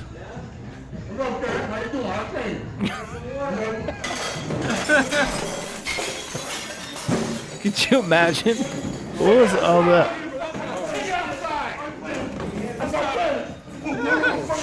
You put water on my head? You put water on my head? You put water on my head? Some water in my head? You Yes, water in my head? yes, Shannon. What he did was, after you pulled up to his table and began eating his meal, he dumped water on your head. But it's the way he fell down after the water poured over his head. It was like a scene in a movie. It's like it was a work, right? It was like, show that again. Show the water get poured on his head. It's like a pro wrestling work. Watch this. Watch. What is happening? He like pushes the table over, falls down. The other guy grabs him just in time. He goes down again. I mean, come on, man. Do you think they planned that? No. Definitely not? Nope. Klitschko's not that guy. But if you didn't know, you would think they planned it, right? It looked like a work. Well, you got to think. Wait, like, what is happening? Pour the water. He falls down. But you got to think who'd be in on it. The restaurant owner's got to be in on it. No, I don't think the restaurant owner would be in on it. But whoever that big guy is, man, he got in just in time. The big guy that grabbed Shannon? Yeah, that guy. Yeah. I mean, I don't know. By the way, I know how Shannon. courageous is that guy? I know Shannon. He's one of the funniest human beings you'll ever meet. I love that dude. Always smiling. I just love that whole "Let's Go Champ" thing. I say that to people all the time. Let's go champ. He's got hats, shirts. Yes. He's got a whole line Yes. around it. I love the guy. I think he's great. So they were talking. See if you can find that. Because they were talking, at least I saw something. I mean, you know the problem with the internet today is like something shows up in your Instagram feed. You're like, is that real? And they just fucking keep, somebody calls you. You go about your business. You go to try to find it again. I can't even find it. I don't even know whose account it was on. I don't know what's real anymore at all about anything. Anybody knows. It's like our relationship to reality has gotten really slippery because it depends on what news channel you watch. It depends on what political party you're involved in. It's hard to know what to trust, what to believe. Yeah. It is a confusing time to be alive. The most confusing with the most information. According to Shannon Briggs, he accepted a fight against Vladimir Klitschko. Oh, look at this. But Vladimir Klitschko linked to shock boxing comeback against Shannon Briggs. Here's the quote. I mean, fate has it as it is. Just today I accepted to fight Vladimir Klitschko in his comeback fight, Briggs said, Disguise toe-to-toe podcast. You're the first person to know it. My wife doesn't even know this. She's outside. She don't even know this. You guys are the first people to know this. I swear to God on my mother's grave. No one knows this. You're the first people to know this. Says it's so funny because you got to read that in Shannon's voice. Says givemesport.com. Yeah. I don't know if I believe it. Well, It's the only place I found it. we could ask Shannon. He's very gray now. These guys Yeah, are it's getting crazy old. gray beard. Yeah. Yeah. Says the guy with the crazy gray beard. Yeah, he's he's got to be close to 50, right? Shannon's got to be 50. He's up. Oh, I think he's over 50. 50 to December 4th. Oh, Yeah. Wow. I don't know.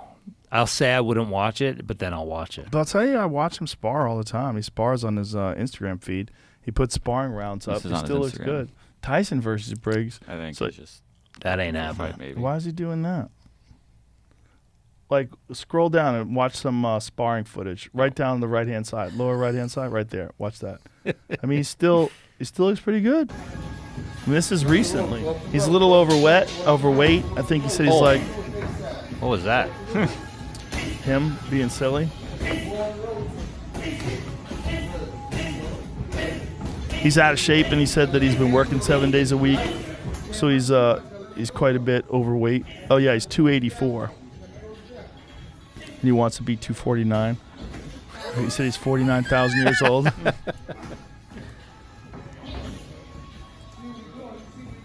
I mean, the guy he's boxing with though does not look like he wants to be in there Yeah, with I him. think the guy he's boxing with might have drove him there in the Uber. Could be. So it's his friend, I think. Nephew. Yeah, his nephew. So he's beating up his nephew. All right. That's something. At He's least doing he's out something. there doing something. Yeah, he's out there doing something. Like, who knows? I'm interested. Like, we're talking about, like, people fighting crazy exhibitions. Him versus Vladimir Klitschko. You could show so much footage of Shannon torturing him. Like the paddleboard incident. Oh, I When he mean, knocks him off the boat, he's laughing. from an entertainment standpoint and packaging it up, it'd be Yeah. great. It'd be terrific. I Yeah. don't know. That's why, I realized that as you get past 40, for me it was past 40, and then you have kids, your bandwidth starts to shrink. So while I find it still entertaining and there are things about it that I love, I decided to pivot in a big way because, you only have so much. I don't know. I'm haunted by time. Yeah. I'm haunted by how much time I have and have left. That's So because you're smart. well, I don't know. I don't know what that makes me. It makes me tortured. But I really cut boxing out of my life from the standpoint of being so emotionally involved with the fighters. I sort of like got that. I backed into it at a young age in my 20s to manage the heavyweight champion of the world for his last few fights. I got that out of my system, and then I was like, all right, this criminal justice reform is where I want to be. That's where I feel like I can make more of an impact. Although you can make an impact on people's lives, I guess, in boxing, because you can help make sure they don't get ripped off. You can help make sure that they don't get taken advantage of. I know what you're saying, though. It's a crazy, chaotic thing to get involved with, and at the end of the day, you're getting involved with this thing that's sanctioned violence. Yeah, I have It's interesting because we spent the last hour or so talking about it, and I feel like I'm sitting here with this shit-eating grin on my face, and I'm like, what the fuck are you doing? Because there's a part of me that is like hovering outside of my body with the streaking stars on the ceiling, being like, what are you doing? Because I'm mad at myself for being as attracted to it as I was, and apparently am to some extent, because I have seen people get hurt really bad, and when you start to care about them, that's what bound Andre and I, and even me and Lennox, where I was like, do you really need to get hit in the head again? Right. Not that they wouldn't have retired without me, but I became very unpopular to the people around Lennox, for instance. Because they wanted it to keep rolling? Oh, yeah. I mean, the circle around him, talk about a circus. It was a traveling circus.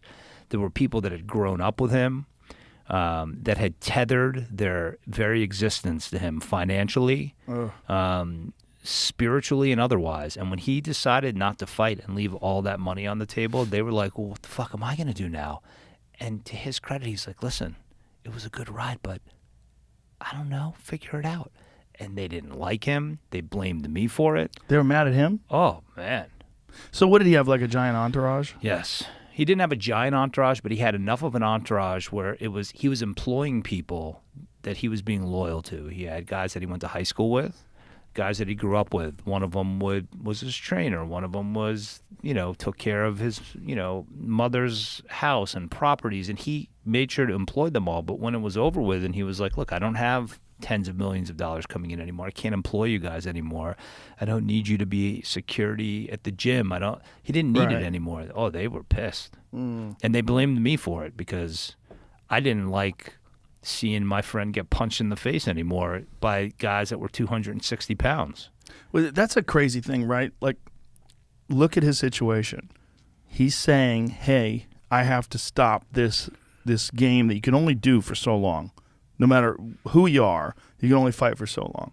And it's time to end it. And they're like, what am I supposed to do? Oh. They're upset at him that he doesn't want to do this thing anymore, so now they have to figure out a thing to do. They would rather him continue doing this thing that you have to quit eventually. Just don't quit now. Keep going, get hit from me. Go get hit from me so I can get paid. It was fucked up. That's a crazy request. It happens a lot. Yes men. You got to have you got to have something else going on in your life. And there's also an element, the thing that got me down about it always and still does, and I think why I got away from it, aside from my wife being like, really? You're going to be fielding calls from people like, my internet doesn't work in camp, what do I do? is like, you're part of you're part of boosting up someone else where I wanted to sort of be on my own and do my own thing. Mm-hmm. So there's that also. Yeah, it's the obligation of the entourage it's a big issue for a lot of very popular people, whether it's celebrities or athletes. But with a fighter, it's particularly egregious. It's particularly creepy because they'll let a fighter take beatings when they shouldn't. They'll let a fighter keep fighting when they should have retired. Or tell them. They'll tell them they can still go. Tell them they can still go. Or if you would have done this different. Everybody becomes an expert, by the way. Boxing trainers, the strength coach becomes an expert. Yeah.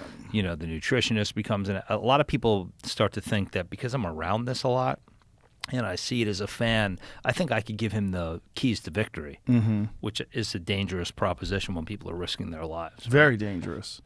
Super sketchy. It's like when you're in that sort of situation, you could be like Muhammad Ali, perfect example, right? Towards the end of his life, that guy took all the really horrible beatings, like the Trevor Berbick, Larry Holmes, all those terrible beatings. He took all those beatings, and all his entourage, like, they were still with him. They were still riding around with him. They were still showing up, and they let him. I went to his 70th birthday party at the Muhammad Ali Center in Louisville. I was like Lennox's date. I forget whether his wife just had one of their kids or was about to, and I went with him. And they have like this entire floor of this museum essentially called the Muhammad Ali Center, and it's all his contributions to the civil rights movement and to society is an entire floor.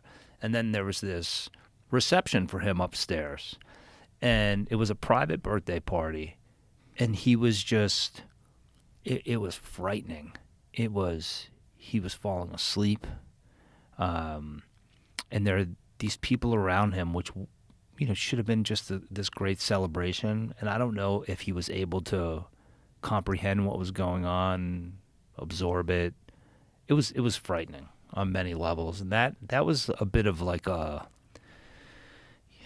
I don't want to say a wake-up call, but I was like, you're constantly living. If you have warm blood pumping through your veins and you're honest with yourself, you're constantly living with the sense of guilt being involved in a combat sport, I think. Yeah. I don't know how it is for you. No, it is that way. I think about that when I see fighters that should have retired and are still doing it, and I know they've got problems, or guys have vision issues, or, on one hand, it's like a choice that they make, and they can make a good living doing it, and if they become a champion, they can make a great living doing it, and they have glory forever. They have this legacy. And for a lot of fighters, that's all they ever wanted. All they ever wanted is to be professional, to be elite, and hopefully to win a championship, and that's what they want. But the ones that don't know how to get out and don't know when to get out and make a mistake and stick around too long, you see them be a shell of what they used to be. You see them not be able to take a punch anymore. You see the slurring of the speech where all the words, That's the worst. all the words sort of garble together. They forget what they're talking about while you're in the middle of talking to them. That is very hard to deal with. But for guys like that, you look at a guy like Andre Ward and go, look at that. It's possible. You can do it right. And Andre, has always been a guy that learned defense. He learned defense first. He learned to be elusive. He learned how to be in the right position. He learned how to be in a place where he could strike and he can't get struck back. He did it all the right way, and even retired the right way. Everything was perfect. I mean, he's Andre Ward is the blueprint. Now I feel guilty for having said anything about an exhibition. Well, on the flip side, in the MMA, there's George St. Pierre. He's a similar situation. George, unlike Andre, has a couple of losses, but phenomenal fighter, won world titles in 2 different weight classes, the whole deal. And then gentleman, great spokesman, and you talk to him now, he's got he sounds great. It's not slurring his words. He has intelligent conversations with people. I love it.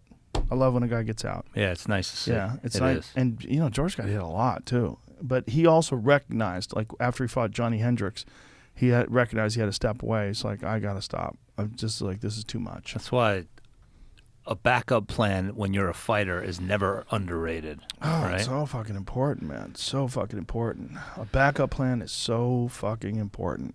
It's so important. And having people that know that you're gonna get out and they're helping you. And they, they're like, this is the plan. This is what we're going to do. Yeah, it's fleeting. It's also fleeting. And I again, like for me personally, it was more like, I feel like I have something different to, offer in terms of my energy. And I feel like it's okay at some point to say, you know what, I did this. I did it at a high level. I feel like I made an imprint on some people's lives, but I feel like I have something different to contribute in a way that is much more meaningful. Because I think that, like, for me, to exist in this world is, if you're not trying to help other people in some way, then, like, what the hell's the point? And that could be your kids, your family. But to me, it was always like, all right, well, let me find a wrong and try to right it. Yeah. So for boxing, for me, I got involved because Lennox got stolen from. He got a lot of money stolen from him. And I got hired to help pick a jury in his case. That's how I met him. He had this promoter and manager steal like $10 million for him. And I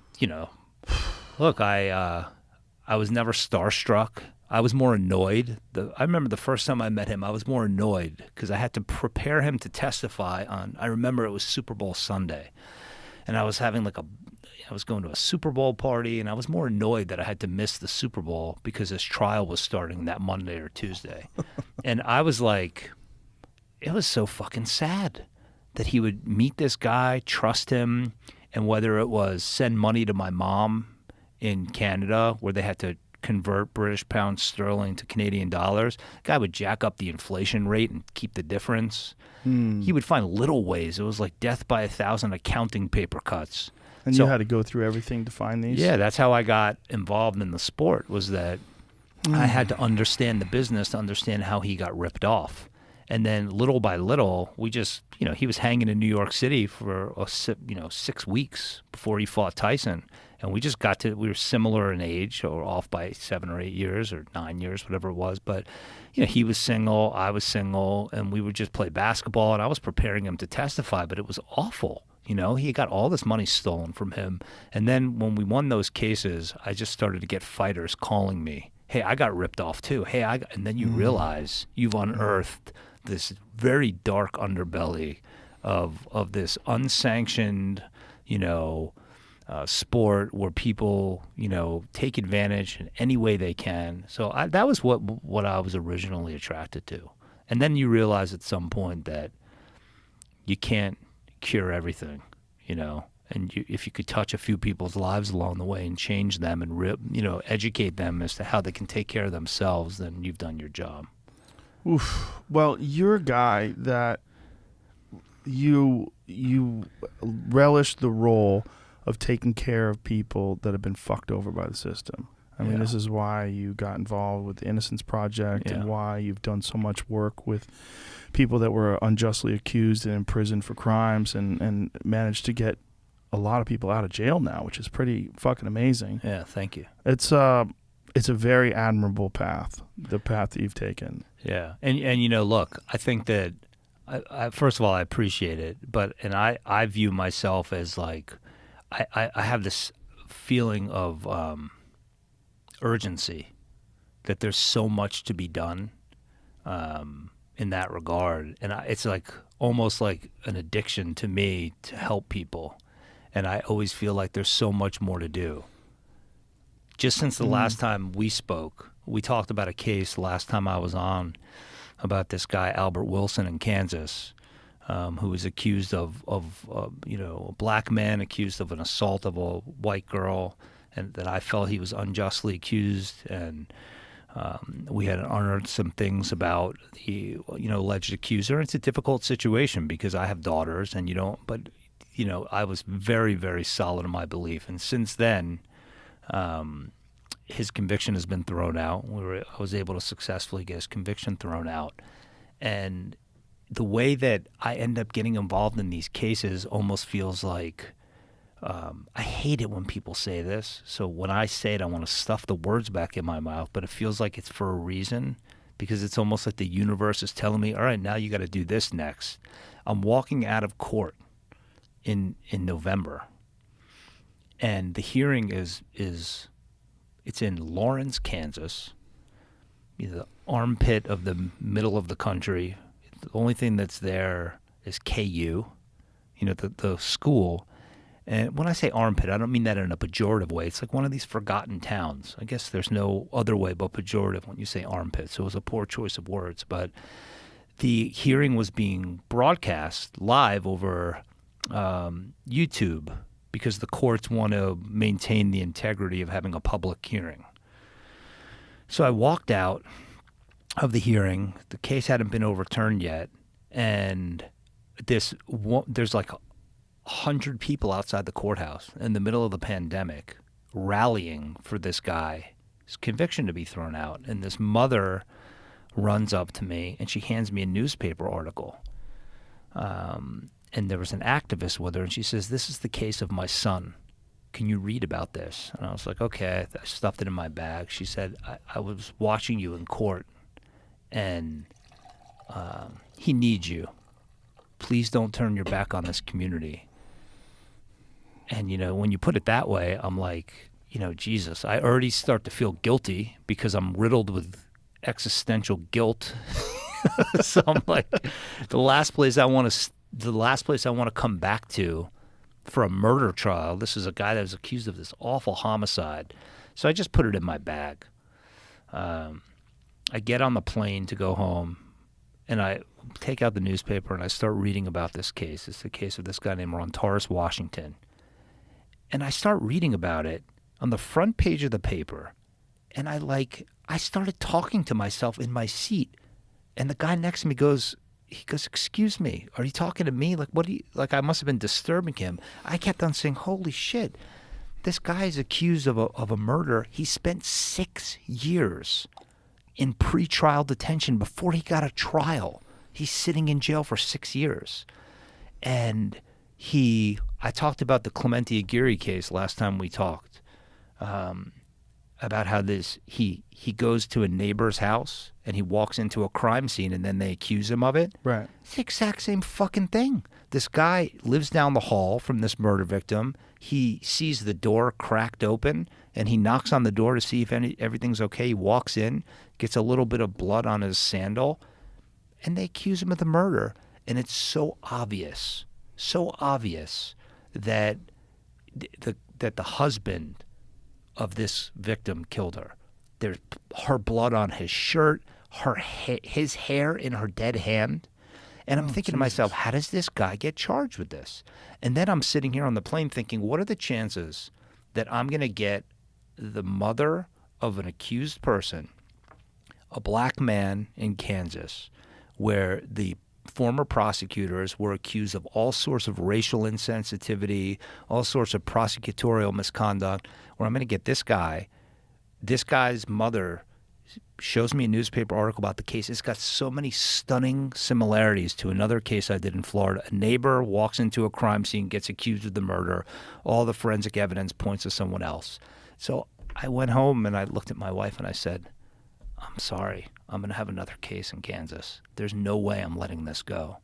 So you're right. It's this sense of like when I feel I can make an impact on righting a wrong, I can't turn away. I can't look away. And, you know, there's a real problem in this country, really, really bad with our justice system and how it metes out punishment and injustice on people of color to the point where, you know, like I'm gripping the table because it angers me when I see what happens. So, and I know that if you give people that otherwise wouldn't have it resources, and the same sort of attention that they would get if they were another color or in different financial circumstances, it could be the difference between saving their life or them spending the rest of their life in prison for something that they more than likely did not commit. Well, you're the man for the job because you have that conscience, because you have that thought process where it chews away at you and you have to go back. I mean, that's your calling, man. I mean, it really is. You have the perfect personality for it because you're not a pacifist, right? You want to fight for those guys. You want to help them, and you recognize the wrong, and it becomes a huge part of the way you think. It's terrible. It's terrible there's one day they're going to look back at the way people were prosecuted and the way people were tried and imprisoned, and it's going to be a dark stain in our history. When you look at the fact that what percentage of the people that are imprisoned in cages right now are for nonviolent drug offenses? What percentage of the people that are in jail are innocent? What percentage of the people that are in jail came from abusive childhoods and horrific neighborhoods, and no one gives a fuck about it, and nobody changes it and fixes it. They expect these people to just figure it out on their own. You know, someone who grows up in a nice middle-class suburb in Connecticut expects some kid who lives in the south side of Chicago where gunshots are going off every day, and the guy you emulate and the guy that you want to be the most, the guy you envy the most is a drug dealer. Like, you expect that guy to live the same way you do? You expect that guy to have the same opportunities and paths and behavior in life as you do? And we as a country, at some point in time, someone has to step in and say, there is no way we can continue to allow these neighborhoods to be crime-ridden and drug-addled and filled with gangs and expect people to come out of them and behave the same way everybody who lives in nice neighborhoods does. It's crazy. You know, it's interesting to me because what you just articulated, I'm so, like furiously writing down notes, is that, and this is not meant to stroke you in any way, but you get it in a way that struck me from the first time we spoke. You just get it, and with all respect, it shouldn't be that hard to get. When you take an entire race of people, steal them from their homeland, put them in bondage, dislocate them, expose them and treat them as savages, as less than human, and then as property, and then you put them in a foreign land, you've completely fucking ruined them. And then you say, all right, now you're free, but then in our lifetime, in our parents' lifetimes, they couldn't urinate in the same bathroom. And couldn't drink out of the same fountains. And we are the aftershock generations of slavery. That should not be controversial to me. So when my accountant says to me, you can't keep giving away your money, all right, I say, I'm sorry, I'm going to keep on giving it away because I'm going to keep on pouring it into resources because that will be lasting. And here's a good testament to how if you see past the bullshit of what divides us and labeling people this and that, you can always, because we had a lot, Jason Flom and I, who's a board member at the Innocence Project, we were overwhelmed by the outreach just from being on your show and talking to people. How can I help? One thing you can do to help is always keep an open mind regardless of who you're dealing with. That's an easy way to help. watch this. I represent the chairman of Marvel Entertainment. His name is Ike Perlmutter. Billionaire many times over. He's happens to be closest friends with Donald Trump, way before he was president. I could have used that as a way to separate myself from him, to dismiss him, and I represented him, I still do, in this wild case where his DNA was stolen and he was accused of something he didn't do. And Ike Perlmutter at one point said, "You're not paying enough attention to my case." And it was because I was working on an exoneration case in Florida, Clementi's case, actually. And he started following the case in the press. And this isn't a guy that was like some criminal justice reform advocate. He said it struck him that if I didn't have you and Roy Black, who's a famous criminal defense lawyer that was handling this civil case, if I didn't have you and the resources to fight this, I would have been accused of a crime I didn't commit. And it struck him that he had the resources to make a difference. So he started making gifts in my honor to the Innocence Project, substantial gifts. And I could have, everybody around me said, "You're friends with this guy, you've become friends with him." And he got enlightened to the point where in December, I'm in Florida, a week before the Capitol riot. He called me and said, "Josh, look, I want to help get somebody executive clemency if I can. And I want you to figure out one person that you think is, the most deserving candidate for it. And let's try to get it before the president." I was in Florida. He was in Florida. He said, "You're going to meet with the president." And look, a lot of people would have said to me, "You're fucking crazy. How could you meet with him?" I said, "I don't care about any of that. I'm trying to save a life." So there's a retired judge, a federal judge named John Gleason, who started this project called the Holloway Project, where he started to realize exactly what you were talking about, people on nonviolent drug offenses, where there were just disproportionate sentences. He had a list of people where, to come up with one was difficult. But I asked him, Barry Scheck, who's one of the founders of the Innocence Project, and various others, who do you think is, if you had to give me a list of 10? So I got lists, and Judge Gleason's client was this guy named Jawad Musa, who was in Baltimore in the worst possible circumstances.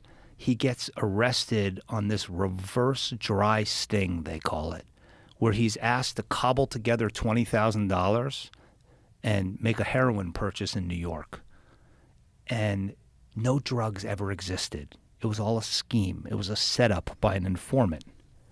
He cobbles together 5 of the $20,000, goes to New York, gets arrested on the spot, and sentenced to life in prison. Jesus. So I read about him. He's in jail for over 30 years. Oh, Jesus. He has 52 degrees, certificates. By all accounts, Judge Gleason said, look, he pointed out areas in the law that I had never considered. So I could not get this guy off my mind. So I finally put him forward as the person. So I thought that I would submit paperwork and it would go away. So 1 week before the Capitol riots, Ike called me and said, you're going to come to dinner tonight with your wife, and you're going to present the case to various people in the White House at Mar-a-Lago. Now, there are some Democrats, left-leaning or otherwise, you're going to go to Mar-a-Lago? And I would always say, hell yes, I'm going there. I'm going to try to save someone's life. I met with Ivanka Trump, Jared Kushner, and just explained to them the case. And I got to tell you, she said, look, I really admire your work at the Innocence Project. Think this is really noble. We think that this is a great candidate for executive clemency. And it was like throughout the dinner, it was on to the next person, on to the next person. So at one point, there's a table, like we're sitting at a table, and literally the distance you and I are from each other, there's 2 empty seats. And it dawns on me that we're going to be having dinner with the president and his wife.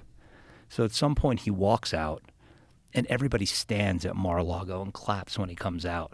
Like Kim Jong-un? It was worse than that. Have you ever seen the Kim Jong Un Oh yes, clapping? I You saw see the most recent one? I saw the videos of it. Yes. You see the recent one? No. The recent one is mind blowing. He walks in, but we'll get to that in a minute. All right. Go So ahead. so I said to Ike, "Do I have to stand and clap?" And he goes, "If you want your pardon, you do." So I stood and clapped. So dinner is progressing, and we're not talking, and we're not talking about this. So finally, Ike says to me, "Look, he wants to talk to you about this case now," and he asked me a bunch of very pointed questions. So all of a sudden, then I find myself at a table, my wife, myself, the president, the first lady, Ike Perlmutter, and his wife. And he says, "Look, I hear great things about you from Ike. Tell me about the case." Tremendous things. I mean, it was so fucking loony. I remember him saying, "I want ice cream, 2 scoops. I want 2 scoops, 2 scoops," he kept saying. I don't know why that stuck with me. But he said, he told me this story. He said, do you think he's innocent? I said, "No, I don't think he's innocent. It's executive clemency. We're asking you to pardon him. It was a nonviolent drug offense." I explained the whole case to him, and he said, I had Jim Brown come to me, the famous running back, and the guy was a murderer. I couldn't do that. I only want nonviolent drug offenses. And he said, "Well, where is he going to work when he gets out?" And I said, "I've offered him a job. He has his paralegal certificate that he got in jail." And he said, "You'll employ him? I'll employ him." A week later, so I meet with him. He tells me, call White House counsel, and then a week later, the fucking Capitol riot happens. So everybody involved in this potential presidential pardon's like, "Well, this is a wrap. This isn't happening." The last day of his presidency, I was at Ike's apartment with my wife and kids, and the phone rang, and he goes, "It's the White House." He said, "Don't go anywhere," because we were walking out. And he walked out and he said, "The pardon was just signed." And I don't know this man. I never met him. My immediate release of I started to weep openly. There's just no feeling that you can ever put into words when you help restore another human being in that way. Now, Jawad Musa and I met for the first time over FaceTime. 4 days later, I flew his brother to meet him. He was in Colorado, some awful facility in Colorado. I flew his brother out there. He got out like that. The pardon happens, and then you're out. He was flown back to Baltimore. We met in the airport on FaceTime, and we were immediately felt like bonded like brothers. He now works for me. And his insights in the 4 or 5 months that he's been out, his insights on cases, a man that spent 30 some odd years working on it, became like a jail lawyer. You realize that there are people, human beings that have been forgotten, that have so much potential if someone just cares. So now he's, it's not without problems. He's working on getting his official out-of-jail paralegal certificate. But you realize that if you just create connections and allow, I don't want to sound like some silly infomercial, but I easily could have found reasons why not to try to enlighten someone whose politics were different than mine. And Ike Perlmutter was the least likely person. But he's now, I've found that if you tap into it and turn his mind on to the human suffering, he now wants to start a criminal justice reform center that we're working on together. That's amazing. So I just feel like sometimes in a world where our politics are so divided, it was one of the more bizarre meals I've ever had. 2 scoops. 2 scoops. But it was worth it, man. Wow. It's first of all, it's shocking that someone could over a $5,000 heroin deal wind up in jail for life where there's no heroin. I mean, if that doesn't seem like you're getting railroaded, if that doesn't seem like a setup, if that doesn't seem like that shouldn't be legal. It's called a reverse dry sting, and it's so crazy. Look, you've read about cases where for low-level drug offenses, mostly people of color, the way that they were forgotten about is that our justice system said, let's accelerate the forgetting about you process. Look at the Innocence Project. close to 60% of our clients are African American. There's a reason for that. It's not an accident. Well, it seems to me that in this country, there's a real, well, first of all, there's a real problem with the fact that the legal system is essentially a game, right? And if you are on a team, your team is trying to win the game.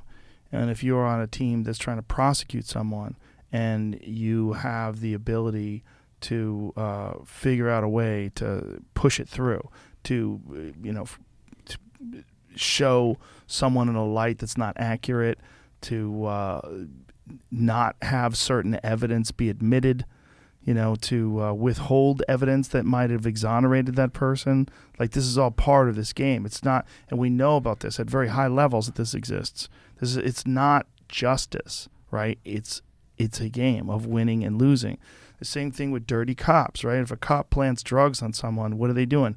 They're cheating at the game. That's exactly right. And it is a game in that cops have a certain amount of arrests they're supposed to make. They have in certain places they have quotas. They have to make quotas. I don't know if they still do that anymore, but I know cops have told me that that's sort of an untold thing. And in some places they have quotas where you have to arrest a certain amount of people. Well, it's certainly a gauge for how effective they are at their job. So you put your finger on exactly the point of all of this. And where I found success is trying to disarm people and having them understand that this isn't about winning or losing. We're dealing with a human being here. A person of flesh is a life. So let's talk about, while we respect the victim, it's making them understand that it's less about winning and more about, let's just take an objective look at the evidence. Look, there's a DA, a new DA in this county where this Ron Torres Washington case is being tried. Now, I have now signed on. This is not, I guess was kind of predictable, with the Midwest Innocence Project, which is a different Innocence Project, but it's part of the Innocence Network, and a local lawyer to represent him. And the case was tried once to a hung jury, and now we're retrying it. The woman that ran for DA ran on a platform that the Albert Wilson case, the case that we got the conviction thrown out, and the Ron Torres Washington case were problematic prosecutions, and that she was going to take a close look at them when she became DA. And at least she is giving me a forum and saying, I will let you come in and present to me why we shouldn't go forward with this prosecution. Now, is she still, now that she's DA, is she firm in her belief that Ron Torres committed the crime? I think she is at this point. I think when we get before her and we're able to convince her that this is not a sound prosecution, I'm confident that, she ran on this platform. So let's see if she'll live up to it. So far, I've been pleasantly surprised. But that's a grain of sand on a beach that stretches this whole country. And so that's where the sense of urgency comes, is that the more people we can get being focused on identifying the problem, and as you correctly put it, a lot of it is about winning and losing. I'm working on a case right now where the latent print examiner in the case was making up matches of fingerprints and palm prints. And it took a whistleblower in the latent print unit to say, if we don't agree with her, there's this process by which you verify. When a latent print examiner says that is Joe Rogan's fingerprint on the murder weapon, she then has to give it to another print examiner for what they call verification. It's a process called ACE-V, right? The V stands for verification. Analysis, comparison, evaluation, verification. If that person doesn't agree that that is an identifying print that can be matched to Joe Rogan, can't call it a match. What she was doing is, when she wouldn't get an agreement from one of her colleagues, she would say, fuck you, I'll go to a different one. And it got so bad, and it got to the point where she started sending them out to a guy that retired out of the latent print unit because he had health problems so severe that he admittedly, quote, lost his eye for identification. And she'd get the verification from him. So watch what it takes. This woman writes a whistleblower complaint saying there's a big problem here. So this happened in Florida, where a lot of weird shit seems to happen. And Florida says, all right, let's call in the Florida Department of Law Enforcement and let's call in an independent consultant and re-examine some of her cases. They found like 5 cases where she made positive identifications to prints on murder weapons that were totally fucking made up. Why did she do it? She wanted to win. She wanted to win. She Yeah, wanted to win. Wanted to have an amazing record. I mean, that's one of the things that people hang their identity on, is how well they do at defense or prosecution, right? I mean, it's not just that. It's like these prosecutors come out of their prosecution units, out of these offices, and then they oftentimes switch to the defense. And they want to come in and say, I never lost a case. Well, okay, you never lost the case. You know, the reason the conviction rate in most jurisdictions is upwards of 98% is because most people assume that if you have been accused and charged with a crime, you have done it. That's just the assumption. Of course. And when you're black or Latin, person of color, I would venture a guess that rate of assumption jumps to 99.9%. Because what sells papers is not, we hear about these cases when it's frankly too late. After someone served 10, 20, 30 years in jail for a crime they didn't commit, if someone would just stop, all right, before decades pass and lives are ruined, and take stock in the wake of destruction that a prosecution leaves in its path and says, let's just take a deep breath at the outset, all right? Let's put the winning and losing aside. Let's just take a real close look at the evidence. There would not be as many wrongful incarcerations and wrongful convictions. And we hear about these cases where it takes, to get an exoneration is like pushing 14 boulders up a hill with your back, and getting rolled down upon so many times. You hear about them after the fact, and they're great stories and they sell and but if you saw what's behind it, it's devastating. It's heart-wrenching. And I think that if more people paid attention and did not jump to that assumption of guilt rather than did not assume guilt rather than do what we like to believe we can do in this country, which is presume innocence, there would be a lot less of this, because we have to be real about the fact that nobody presumes innocence. That's just a natural thing. It's as soon as someone gets accused of something in that. Why is that, though? Why do you think that is? I don't know, because we're in a lot of ways we're callous, in a lot of ways we're angry about crime. If you hear someone get accused of murder, you automatically go, oh, he murdered somebody. It's just like a thing that goes off. And part of it, I think, is also because of pop culture. How many fucking Law and Order episodes do we have to see? How many of these cop shows do we have to see? We're fed this narrative, right, that the cops are the good guys. They prosecute people that are guilty. They go after them, and they finally get them. We very rarely get the narrative of someone unjustly accused. It's much more rare, and it's novel. When that's a narrative in a movie, it's like, wow, that guy's innocent. And then it's usually like the really nice people are going to get him out of jail. Yay, Josh Dubin did it. That's really how they look at things. They look at things like a movie or a television show. Well, that's why why I'm so appreciative and thankful that you give us a forum to speak. I don't think I give you enough. I think we should do this more often, and I think we should try to figure out a way to highlight these cases, because I have to think that what it looks like to you is like an ant going up against an army. There must be so many cases. Well, there are so many cases. You've put, Jason Flom and I decided to sort of take it on our own. Shout out to Jason Flom. Because we have said, because you're good people. No, but we could make it. We could help make a difference by giving resources and assembling teams outside of my affiliation with the Innocence Project, because the Innocence Project is a big organization that has, I can't speak on behalf of them. I'm the ambassador to the Innocence Project, so sometimes I work on cases where they ask me to take a look, and I'm an advocate for the Innocence Project. But, it traditionally was an organization that just looked at cases where there's DNA. And if there's not DNA, which is evolving, they're starting to take on more cases, but take the case of Jawad Musa, that's not an Innocence Project case. It's just a case where someone has to care. And I think that the more we can help promote the narrative that you need to take a deep breath And you should not hear about wrongful accusations or wrongful convictions when it's too late. Because the reality is, Joe, is that these guys and gals, Rosa Jimenez was just exonerated here in Texas.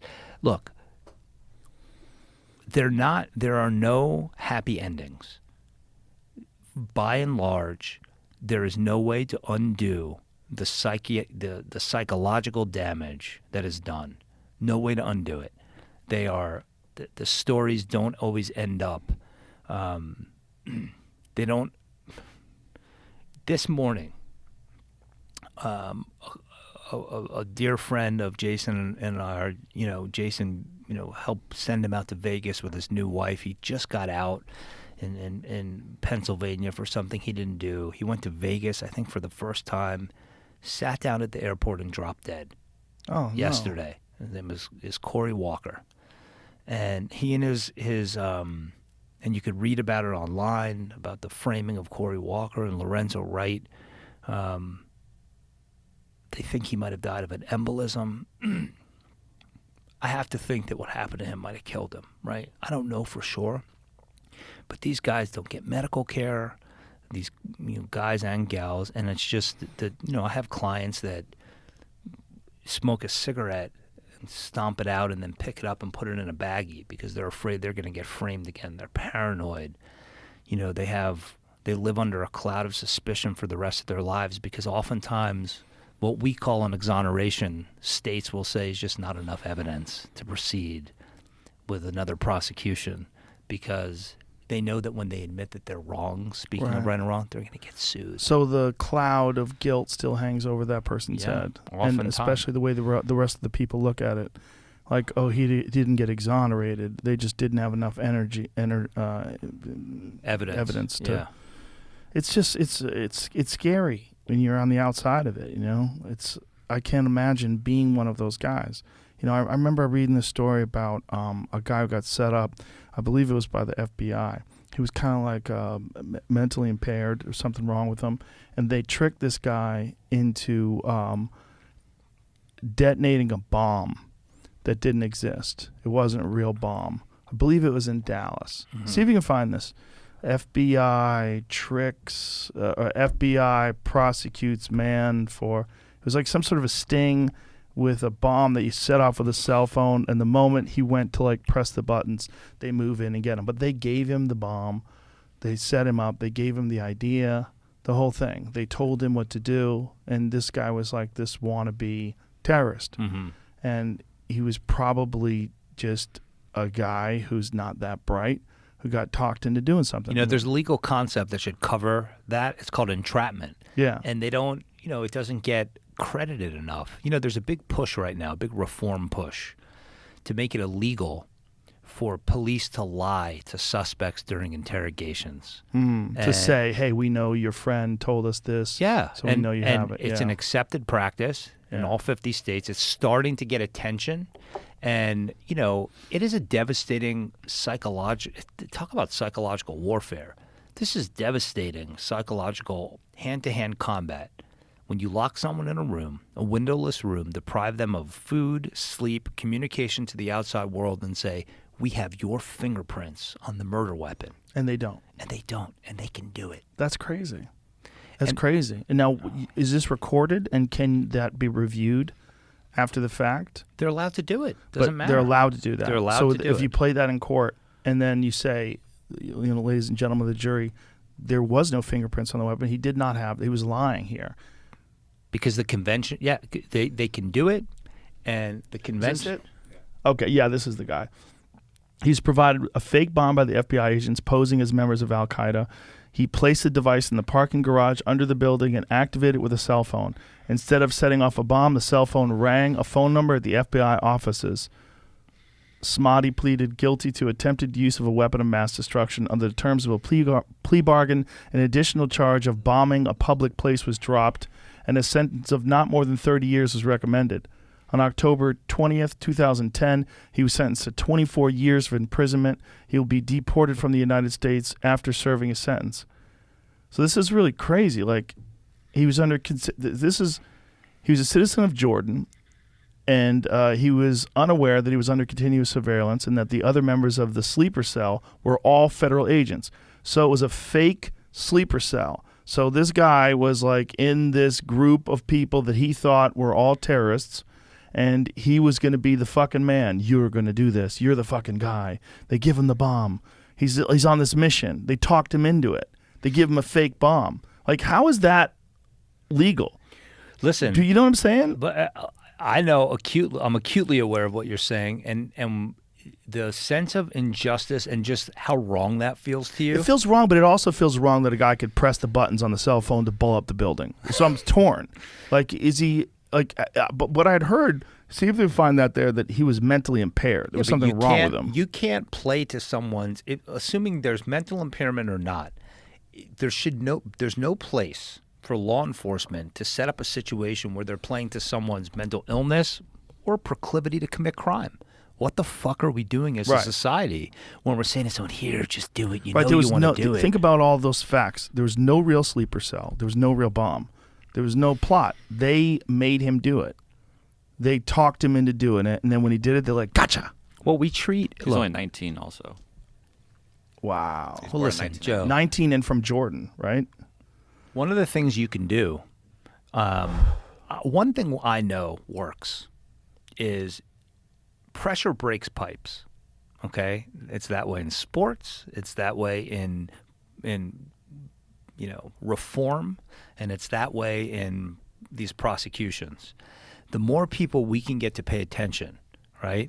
And people feel powerless, and then they default to doing nothing, right? And I think what we have an opportunity to do is once we get people interested and affected, you are not only interested, but you're affected.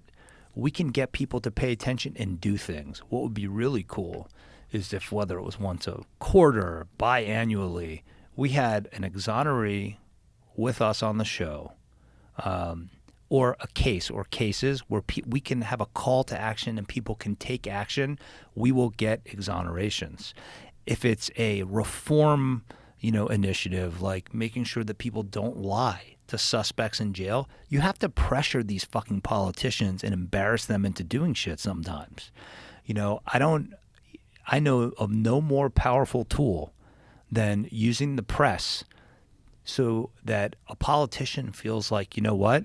If I don't, let's play to their, sense of, let me not burn my constituents. Mm-hmm. Okay, well, if your constituents are all saying, don't do this anymore, or make this practice end, whether it's lying to people or it's cash bail, where we just know that people are staying in jail because they don't have the money to get out, you can make these practices end if they feel like there's a legal threat. And let me qualify that, where there's the legal threat is, I might not get reelected. People won't like me as much. This is going to be an unpopular decision. The more we can get people interested in tapping into the sense of injustice about whatever issue it is, the more results we're going to get.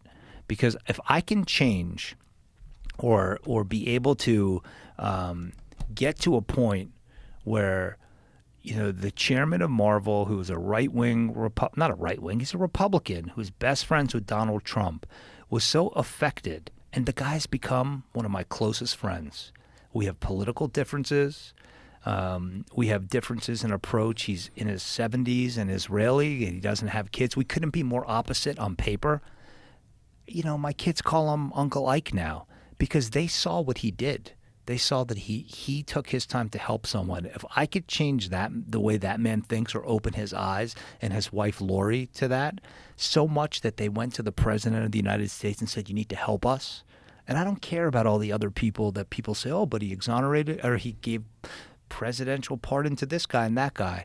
Okay, but he also gave a pardon to Jawad Musa, and he gave a pardon to other people that deserved it. I don't care if it was for his political gain or not. I think the more we can do that, the more we can make a difference. For sure. And, just because someone's a Republican doesn't mean they're evil. They're usually just conservative fiscally, and they want things that are good for their business. That's a lot of people. But we've got this narrative in this country that there's good people and bad people. Right. We've got this narrative that there's people that care about people, and those are the people on the left, and there's people that are evil, and those are the people on the right. And a lot of that is exacerbated by the way Donald Trump treated the press and treated people and talked about things, and it ramped up this us versus them, which was already a problem. There was already a tribal problem in this country, but Trump's method of rallying the troops got people. Well, obviously, that a lot of people felt that led to the January 6th invasion of the Capitol. That's all. That stuff is connected together for the reason why people think about people on the right rather as being evil and stupid and the party that's wrong and everything that's wrong with America. But there's a lot of people that are Republican that are very good people. They just have values that are different than some of the people on the left. And there's a lot of people on the right that believe in a woman's right to choose, and they believe in civil rights, and they believe in gay rights and trans rights and all these things that a lot of people stand for, but they don't agree with it fiscally and economically with the people on the left. Fiscally and economically, they think that the ideas of democratic socialism are just not founded in any real basis of human nature and any real logic. They don't think it's going to work. They think this is frivolous, and they spend too much money on these programs, and they waste it on bureaucracy. And so they vote Republican, but they're not bad people. I know a lot of people like that. We have a bad narrative in this country that if you're a person on the left, you're not supposed to be talking to a person on the right. And if you do, they accuse you of being a right-wing person. I get accused of being a right-wing person all the time because I've had a bunch of right-wing people on the podcast, and I've had civil conversations with them. But conversely, I have a lot of left-wing people on the podcast, and I have civil conversations with them. I never get accused of being some radical lefty. I don't, because it's not convenient to slander someone or to put someone in that category, to mischaracterize someone. Yeah, but you can mischaracterize someone as a right-wing person, and it does two things. One, it makes you self-censor. So for someone like me that interviews people and talks to people, has conversations with people, I should say, it makes you not want to have controversial figures on, because then you get attacked. And then people, and you hear about it, you're like, well, I'm not that. Why are they saying that? Why are they saying that about me? Oh, they're saying that about me because I had that guy on. I had Ben Shapiro on, or I had Dan Crenshaw on. Well, you know what? I'll probably not have those guys on again, because last time I had them on, people got mad at me. And that's what's going on, man. People self-censor, and what it does is it makes people more tribal. They separate even further. They get more polarized, and it's not good for anybody. The only way to find common ground is to have communication with people that you might have differences in philosophy or politics or whatever the fuck your difference is. But as a civil person, as a person who can have a nice civil conversation with someone, you should be able to have conversations with people that you don't agree with everything on. And maybe you can find common ground. And that's what you found with that guy. His common ground is his humanity. His common ground is maybe he's a Republican, maybe he's friends with Donald Trump, maybe he's a billionaire that's protecting all that money. But at the end of the day, he's a human being with a heart, and he cares, and he doesn't want someone to be in jail for something they didn't do. And that's how we all feel. And I think that's how we all feel about anybody, because it could be your son, it could be your daughter, it could be your brother. Anyone could get wrongly accused, and you could be under the grip of an evil prosecutor and a corrupt cop, and then you're fucked. And then that becomes your life. And then the next 10 years, 15, whatever years, that's your life now, because you got stuck into this system. And when you weren't in that system, you didn't care, because you're like, why am I spending time worrying about this system when it doesn't even affect me?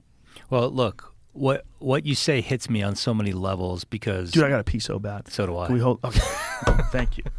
We'll pause. We'll be right back. You rolling? Okay. So where were we? Well, what I was going to say was, besides thank you, was... you should not be the exception to the rule. And, it's unfortunate that you are, because I learned that, you have to be willing to take a step back, because I could fall into that. Our default should not be us versus them and this tribal mentality. It's part of our DNA. It's part of who we are as mammals called human beings. Right. But what I learned was my immediate aversion to this man could have literally cost someone his freedom. And so it was such a valuable lesson to me that I feel like we should be so much better than defaulting to fuck you, I don't like you because of the way you think, or I'm not going to have anything to do with you, or I'm going to cancel you. And it takes more. There's more effort involved in getting to know someone. And, we don't fall into neat boxes, or neat categories of information that comprise who we are. We're complicated. Life is messy. Human beings are messy. When I pick juries, judges will often say, there's a big problem with jury selection in this country. When someone's accused of a crime, in a federal court where your freedom is on the line, a jury is often seated in a couple of hours. Someone could be facing 20 years in jail, and judges think that they're the best at it, federal judges. Now, look, they're appointed by the president. They deserve to be respected. They're some of the most brilliant legal minds in the country. I wrote a book with a former federal judge, and she'll be the first. And she caught a lot of shit when she was on the bench because she had this novel idea that attorneys in federal court should be able to ask questions during jury selection. It's called voir dire, to learn the search for the truth is, the Latin translation. You should be able to say to someone, how many of you think that my client is probably guilty because they were indicted? The hands will fly up, and judges never allow you to ask that question. And here's what they do all the time, and I'm going to relate it back to what you were saying. Someone will say, you know what? I have preconceived ideas about this case. I read about your client in the press. Certainly seems like they must have done something. And the judge will say, but can you put that aside and be fair and impartial? Now think about the mind fuck here, okay? Think about this for a second. You're in a room full of strangers. You start with let's back up. You start with the proposition that we all want to be able to view ourselves as fair and impartial people. That's a given. We all want to view ourselves as that. Now you're in a room full of strangers. Do you want to admit that you're biased in any way? Do you want to admit it to an authority figure? Because there's certain kinds of bias that suck. Bias against someone because of their sexual preference, their, religion, their ethnicity. Those are terrible, ugly biases. But we're all biased. We're all biased. If you've been, antagonized and fucked with by cops, you're not going to like cops very much. If cops have done nothing but help you, and your uncle, cousin, brother, and great uncle are cops, you're going to have reverence for them. We're all impacted. We view life through the lens of our life experiences. So, I feel like but it's too much of an investment at the most critical moment of a trial to sit and really think it through. Is this the best person to be sitting in judgment of that accused person's freedom? It takes more of an investment. So to your point, you just articulated a very intelligent, tolerant view of other people who you may have differences with. I have to confess, I didn't always have that approach because it's easier just to say, fuck you, I disagree with you. It's real easy. And it's sad that we can't, as the most It's encouraged, right? What's that? It's encouraged to say fuck you. It's encouraged. Yeah. Yeah, you got balls, you got this, you got that. Other people in the tribe will let you know that they support you. I like how you did that. Tell those Republicans go fuck off, or tell those Democrats to eat shit. It's encouraged more than it is. More than open discourse is encouraged. It's much more encouraged to be openly tribal.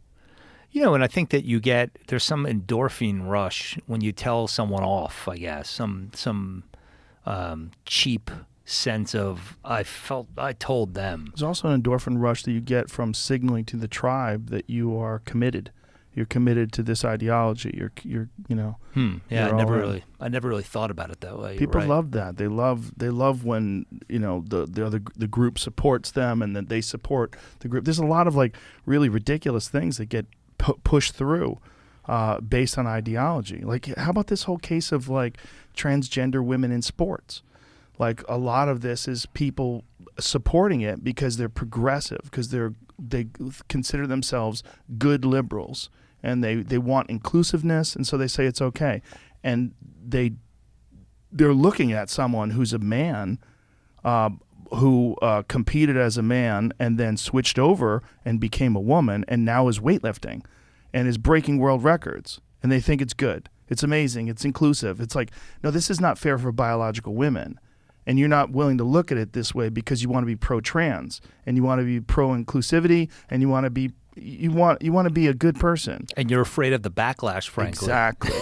And by signaling, that you're okay with all these things that are very controversial, hormone blockers for young people. There's a lot of these things that fall into this category that are super complicated. And people immediately have a side. It's like they've read the peer-reviewed papers and they've got this really well-informed opinion, but they don't. They just have an opinion that supports their ideology. And a lot of the times their ideology, whether it's someone who's pro-life or whether it's someone who's anti-trans participation in sports or pro-trans participation in women's sports, these are complicated things a lot of times that people haven't thought out. These really controversial third-rail subjects. They exist in so many different ways. And prison reform is one of those. If you talk to a lot of right-wing people on prison reform, they will give you a non-thought-out opinion. Fuck that. We need stricter sentencing. We need more people in jail. And that'll drive you crazy too, because it's like, hey man, like, how do you fucking know anybody in jail? Like, do you know anybody who's been railroaded through the system? Have you never committed a crime? We've all committed. Listen, man, we've all, what's the saying? But for the grace of God, there go I. Yeah. I mean, something like that. I mean, for all the people that are saying that, how many of you got in a car after a few cocktails and chanced it? Yeah. And God forbid you hit someone and killed someone, you could be one of those people. You could be one of those people. And yeah. and I think that the only thing that, because sometimes I feel overwhelmed and feel like, can you ever change right the conscience of an entire country? Probably not. But look, the Baltimore Sun did a front page story on the exoneration of Jawad Musa. And it talked about my involvement with Ike Perlmutter and how Ike Perlmutter did this. It was the first public interview Ike had done in over, I think, 36 years. He wouldn't speak to the press. And I encouraged him. I said, people need to know, because the way we break this cycle of characterizing someone, you're this, therefore you will act like that. Right. The way that breaks is by telling the story as much as you can that, here are two people that couldn't be more different. I was afraid that he would see tattoos on me and make a judgment about me, and I would always wear long sleeve shirts around him because I didn't want to offend him before I got to know him. Is better. he Jewish? Yeah, he's Jewish. So he's probably like, you're not going into the right cemetery, you piece of shit. What are you doing with these? And you know what? The first time he not only is he Jewish, but he fought in the Israeli army in the 6-Day War and won't talk about it. And he came to this country with like literally $200 and would translate at funerals Hebrew to English because he knew English. That was his first job, selling shit on the streets. And I mean, here's a guy that came here with nothing. And when I finally said to him, once we got to know each other better, they did the interview of me for this Baltimore Sun piece, and they were FaceTiming with me and took a screenshot and didn't tell me, and then that got printed in the paper. And I was like, shit, this guy who I built this relationship with, I said, did you think twice? He said, are you crazy? Think I care about that? And here I was worried about something that didn't require being worried about because I made an assumption. And I think that that's where we go wrong a lot. We assume that, words are a cheap excuse. How you doing today? Fine. Yeah. How are you doing today? Okay, great. And who the fuck knows what we're actually thinking? If we Right. just take a little bit more time to hear people out, I think you can start to see that we're more similar than we are different. And look, this behavior is learned. I watch my own kids and I see how they feel. It makes them feel good to help other people. Yeah. And I don't think that that's a Democratic thing or Republican thing. I don't think that that's whether you're fiscally conservative or if you believe in socialism. I just think that what is innate in us is to help each other and to do something. That is the drug that I'm addicted to now. Yeah. And I think that as corny as it sounds, the more that you meet somebody that has survived a wrongful incarceration or any type of incarceration, these people, I would be a puddle on the floor to have to endure what some of these people have gone through. And the fact that they can make it and just be functioning human beings on the other side blows my mind. And I find I learn more from people like that than I do from someone preaching to me about how my ideology is wrong because I'm a Democrat or an independent or a Republican. And I just think that, unfortunately, we're lazy. Yeah. We're lazy in certain regards. Well, it's easy to be lazy in that regard. It's easy to categorize people in a certain way or to have only casual communication with someone, not have a deep conversation. Deep conversations are hard, and they require honesty, right? You have to get past the shell. You got to put out the facade that you put up when you communicate with people. You got to get through that, and you got to let them in. It's very hard to be vulnerable. It's very hard to be honest and to really think about how you really feel about things and why you feel about those things. And then when you're looking at something that seems so insurmountable like the legal system and like someone who's stuck in the legal system unfairly, and then you think, well, how many more of these people are like this out there? How many more people are having their lives ruined because of circumstance, because of their economic status, because of their racial status, because of who they are in life and what, things completely outside of their control. Uncontrollable variables that have left them in this situation where their life is now going to be spent rotting away inside a cage. Yeah, and I think, it's also, it requires a certain bit of understanding. Like even me, I'll tell you this. I used to, in my mind, demonize bad cops or demonize cops in cases that I was involved in. And I learned a real valuable lesson from Barry Scheck, who was the founder, one of the two founders of the Innocence Project. He came to see me in court, and this was a case where my clients were framed outright. The police took the hair of the victim and planted it in his van. Okay. You told me about this. Right. So because of the hair root, you could exactly. tell. So I told you about this. Yeah. So I would always think that these were bad cops, and a lot of times it's not. They're just trying to make They think the guy's guilty, right, and they want to make it stick. Yeah, and I think that it's that same level of understanding you have to have and apply it in different areas. Like I find it like a puzzle. I told you about that before. So I find it like a puzzle trying to figure out, okay, well, how can I find out to sort of get in touch with this person's humanity? And if you can get in touch with it, I think that you can make change happen. And when you can make change happen, and it's to help people that otherwise wouldn't have it. You see, the thing that I guess is most frustrating is that it starts with recognition. What drives me absolutely fucking insane is to hear people, and I've lost some who I thought were good friends over this. What's wrong with people of color? Can't they just pick themselves up by their bootstraps and just, come on, enough complaining already. I fucking hate that. It fucking drives me insane. It's one of the most heartless perspectives. It's let them eat cake. Yes. It's a version of let them eat cake. That's exactly right. Yeah. And I lost a close friend over it, someone that I grew up with, where I just had enough of it. And it's like, to me, it's so simple that you can't see like what happened. It's pretty obvious that you talk about whether it's African Americans, whether it's immigrants of any kind. Look, so many of my clients were it doesn't have to be some outward manifestation of it, like let's get him because he's the Latin guy or let's get him because he's the black guy. When you see that they're only investigating undocumented immigrants and not the white girl who actually committed the crime, it's pretty obvious what's going on there, right? Any old undocumented Latin man will do, or any old black guy will do.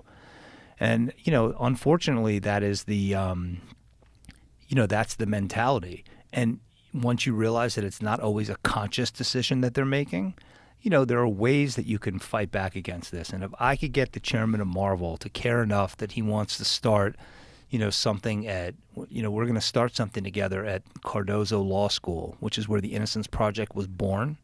And it's going to be called some form of the Perlmutter Center for Criminal Justice Reform or for Legal Reform, We're going to have something called the Redemption Project, where we seek to redeem people, that whether it's a bad conviction based on DNA or bad forensic science, or just that it's some disproportionate sentence for someone that deserves a second chance. And we're going to get law students involved in it. You know, if I can do that just by making him care, he had to care in the first place. He and his wife, they're remarkable people. They gave an untold fortune to the NYU Cancer Center. It's called the Perlmutter Cancer Center. And there's another example, right?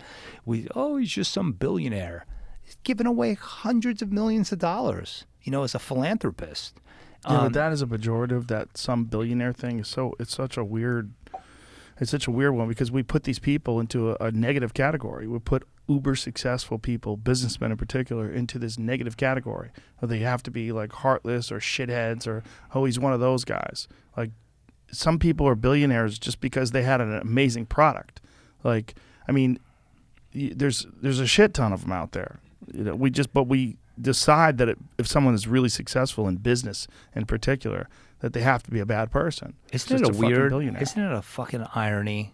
It's so strange. We have politicians fucking tax the rich. AOC sells shirts for like, how much were those shirts? They were really expensive. Sweaters. But God, I don't get it. that? So you work your whole life Maybe it went to charity. to try to break the cycle, right? And you do great things along the way, and then once you make it to where you're told you have to strive to be, you're torn down. Yeah, well, we don't like winners. You know, we do like winners, but we don't like winners, right? We like Thank you, winners. sir. We like winners, but we don't like when they win too hard. Well, you know? how about this? And you'll probably shut me up because you'll tell me it'll sound, you don't know. You don't know my opinion. it'll sound like blowing smoke. I was taken aback when I first got to know you, and I was taken aback by the fact that you were rooting people on, right? That here's a guy that genuinely, like, outside of what the public sees about you, you know, here's a guy that wants to see people succeed. And I remember thinking to myself, the fuck is up with this? And I like had to stop and say, wait a second, isn't that the way it should be? You know, like, you genuinely want people to do well and succeed. But I have been conditioned that other people are always I think that it's like when you achieve some modicum of success, people are trying to tear you down or poke holes in you. And it was like a breath of fresh air to me. And it like that, and that's the way you never knew that I thought this, but it kind of lit a match, you know, under my butt. Like, look, lift people up more, because when you lift people up, it sort of changes their perspective. And I think that it's bothersome to me that, you know, we are hardwired as human beings, you know, as the rule rather than the exception, to want to like sort of tear each other down in a way that's so unproductive and unhealthy that I sometimes am like, can you really make a difference on a macro level? I don't know. Well, the tearing down and the building up thing, to me, the tearing down thing is 100% insecurity. We're all insecure, right? No one is enlightened. No one has achieved like this perfect state of bliss. But the insecurity involved in tearing down people just because you find them threatening because they're successful is an intolerable weakness to me. Intolerable to me. I understand it when I see it in other people. I will not tolerate it in myself. I just think it is a terrible way to look at things, because anybody who is successful in anything, you can learn something from them that'll make you better at what you do, whatever you do. I don't care if you're a fucking painter or a singer. If you see someone who's kicking ass and someone that has some incredible level of discipline and focus, like, you can get something out of that, man. You can get something out of a song. You can get something out of a book. You certainly can get something out of people that are kicking ass. Now, if you see someone out there that's kicking ass, the idea that somehow or another that takes away from you in any way, shape, or form is crazy. I love it. I love when people do well. I love when I see people pull themselves up when they're not doing so good, and then all of a sudden they are. I love when people lose weight. It's one of my favorite things. I have people in here that lost 100 pounds. I'm like, fuck yeah. I know how hard that is. So hard. It's incredible to see someone do something like that. I love when people get successful. I love when people have a great attitude towards things and they help others. But I genuinely love pumping people up. I genuinely love encouraging people, and I love people getting successful. And doesn't it feel good Feels when you great. do that? You know, I had this thing happen. I told you before, my son, he's 9 now. When he was 6, he got diagnosed with type 1 diabetes, right? And, you know, I took him, my wife said, look, he loves sneakers. Like, we would collect, you know, Nikes, and he loved Air Jordans, and my wife said, well, there's this thing that a parent at the school owns this sneaker store in Manhattan, in the Lower East Side. And I go to this thing where they're going to, like, explain, like, the history behind Air Jordan and Nike. And I'm at this place, at this sneaker store, and they're not new. They're like secondhand sneakers. They're brand new sneakers, but they're not like sold by Nike. They're like these rare Air Jordans, not even so rare. And I'm sitting here with my son watching this guy, and the whole time I'm thinking to myself, this poor schmuck, how the fuck is he going through his existence, and how did he end up in the secondhand sneaker sales business? And I'm sitting there feeling bad for him, thinking, you know, they must be on some sort of financial aid. And I leave with my son, and I Google him and see that he just sold the company for $250 million. There it is. I knew exactly what you're talking about. Wow. So I have become, listen to this. This guy's become like a brother to me. His name is John McFeeters, right? He's just some knock-around guy from Manhattan who made it. And we have become super tight friends. His son is friends with my kid. His wife is this dynamite person. And he's a guy that I'm like, I've told him the story of what I was thinking, and I'm so happy for him. I really am. And it feels good to be happy for him. And he will, like, read about a case and send me, like, that a boy. And I'm like, dude, where's this guy been? It's great to have someone like that in your life. And I'm so happy. What are the odds? And he went through a shitstorm to build up this business. He worked at this sneaker place and that sneaker place. He traveled all over the world, and him and his partner built that up. It blows my mind, and I love it. And it feels good to root for him, you know? That's amazing. Stories like that are fucking awesome. You know, stories like that, that's one of the reasons why I like fighting. I like athletics. I know how hard it is for someone to get really great. Mm-hmm. You know, and when you can be around those people. It's one of the things about fighting in particular, when you could be around a champion and you watch what they've done and how they can improve and achieve, and how they can, you know, become a guy like Canelo Alvarez, or a guy like, you know, Francis Ngannou, or fill in the blank, whoever it is. That's a exceptional person. You can learn something from what they did. That's one of the hardest things in the world to do. Now that guy's story, Francis Ngannou. It's incredible. Oh my God. Incredible. I was openly weeping. I knew that he had worked in a sand mine when he was a boy. I did not have any idea the extent of the journey that he outlined when he was on the show, and he was explaining how his trip to try to escape from Cameroon and make it to Europe took 14 months, and that they caught him and captured him 7 times and sent him back to the Sahara Desert to die. Like, holy shit. I could not believe that a man as big as he was surviving in the physical circumstances that they put him in. It seemed like it is. There needs to be a movie made about the guy's life. There probably will be one day. It's unbelievable. He's probably the scariest fucking heavyweight that's ever lived. I'd love to see him box. He probably could do well. Well, first of all, his power is extraordinary. I mean, just really, truly extraordinary. It's something to behold. Seems like a dynamite human being, too. He's a natural 275. Wow. Yeah, a natural. How tall is he? 6'4"? What is 6'4"? 6'4", I think, 6'5". He's a big fella. I'll tell you what. He's a very nice guy, too. Like, Yeah. super sweet guy, and soft-spoken. I mean, the guy telling his story. I mean, you could see in his face the lessons that he learned and who he became from that 14-month journey. 2 of those months in prison in Europe. Yeah, the part of the story where he is captured, I think it was for like the 5th or 6th time, and I think he said to you, like, I thought it was over for me then. I didn't know what they were going to do to me, something like that, Yeah. but I knew it was going to be something bad.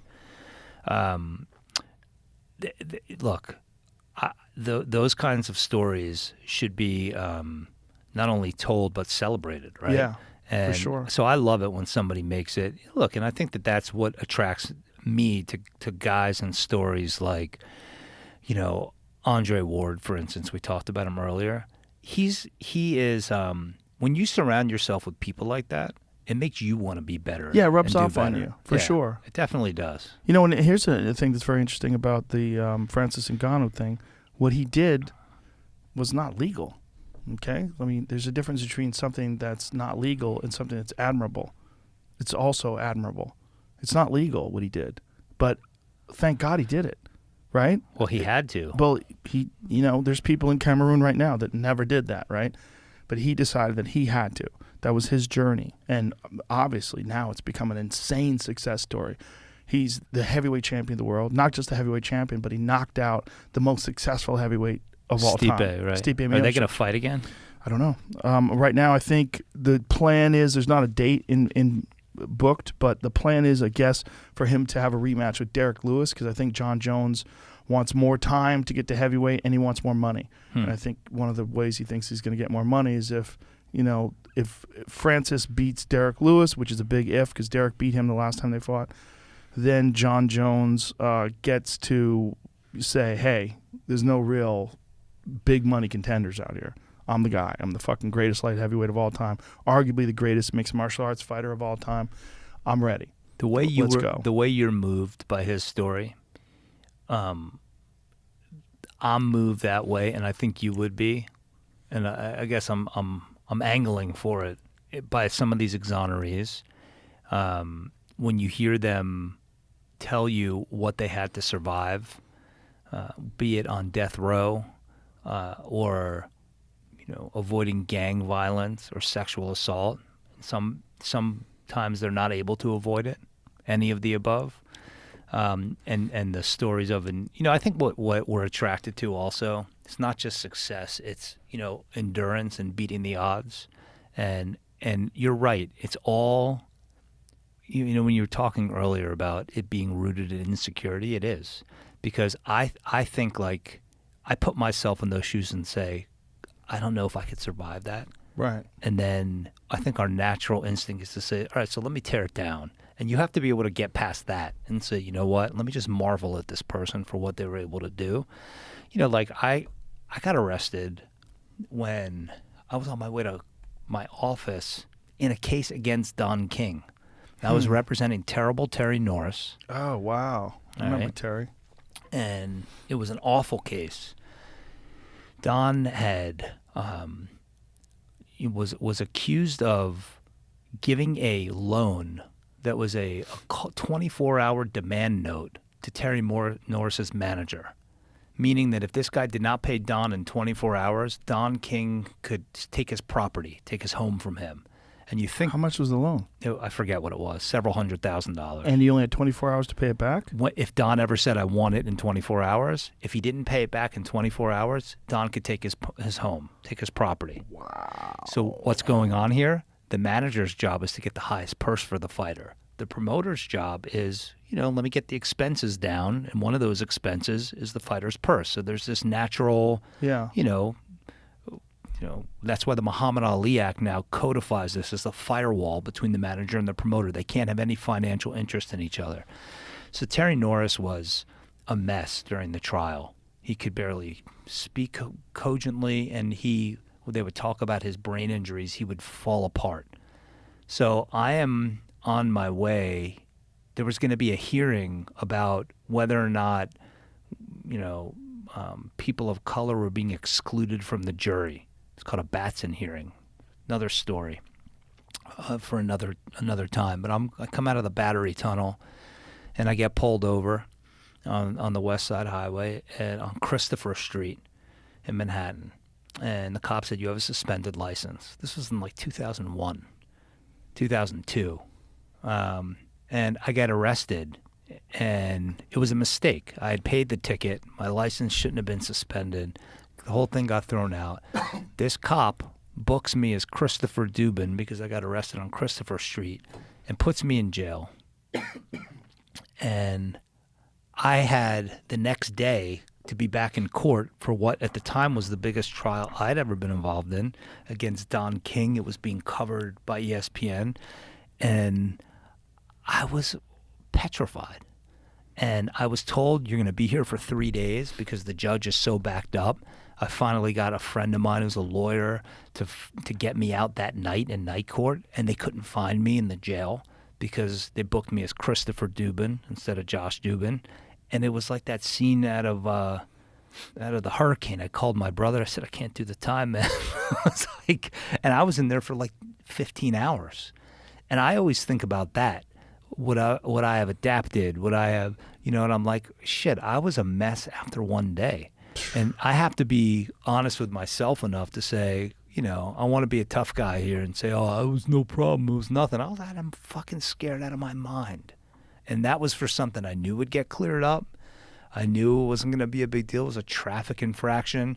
And I think about, what some of these people have endured. Falsely accused of murder. Oh, it's... Yeah, trapped in jail for decades. For decades. Yeah, well, just thank God there's someone like you out there and more people like you out there. A ton more like Jason me out there. Flom and the Innocence Project and all the people that are involved in trying to do this. But the system itself has got to be overhauled, and I don't know how the fuck you do that.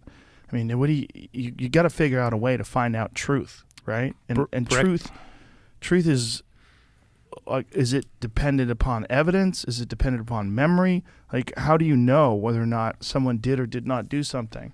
It's really hard. When you have these cases like the guy who walked into the room where the woman had been killed by her husband and he gets some blood on his shoe, like there should be a way to dissect that. There should be a way to figure that out.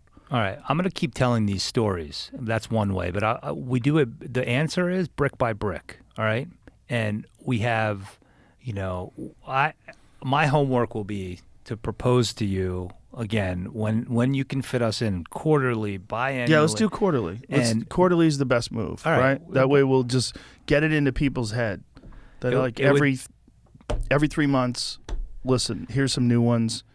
We should know about these, and we have a significant problem. And here's how you can get involved. Right. Now look, we could do I'll give you one quick example. And then we'll wrap. Okay. Because I know that look. Or maybe I don't. Our memory, human memory, is among the least reliable evidence. Least reliable. So eyewitness identification, as is fingerprints, are synonymous with being the gold standard, right, of evidence. Right. I saw him do it. I saw her do it. And there's so much scientific literature of how unreliable our memory is. Fingerprints, we look at as the gold standard. So if we talk about it in the context of cases, it becomes apparent how it can go wrong. And when you enlighten people, your listeners will be jurors one day. They'll be related to people that will become jurors, and they start to convey these stories so that maybe one day when they go into jury selection, we can cut the problem off at the pass, right? So instead of reading about, some awful story about someone that spent all this time in jail for a crime they didn't commit, it could just be a murmur to a friend. I helped make sure someone didn't get convicted for something they didn't do. Yeah. I think the more people are aware of these problems, I think people are kind of peripherally aware. But when someone like you explains the intricate details, all the important aspects and all the infuriating aspects, all the corruption and all the bullshit and the lies and the bad cops and the planting of evidence and all that stuff, and you realize, again, that could be me. That could be someone I love. That could be someone, and also... fucking, even if it's not someone you love, it's a human being. There's no way that should happen, ever. No innocent person should have. And when these people get out and you see a guy who's like got gray hair and he's been in jail for 30 years for something he didn't do, like, how do you fix that? You don't. Do you have a fucking time machine? You don't. You don't. So are we monsters now? Because this is how our criminal justice system is set up? Are we as a society, have we tolerated this stealing of lives? We have, unfortunately, and it takes... I'm one person. I mean, there's an army of heroes all across the country that are fighting for this. Nina Morrison, Vanessa Potkin, people of the Innocence Project that have been there forever, and my friend Rebecca Brown fighting for reform.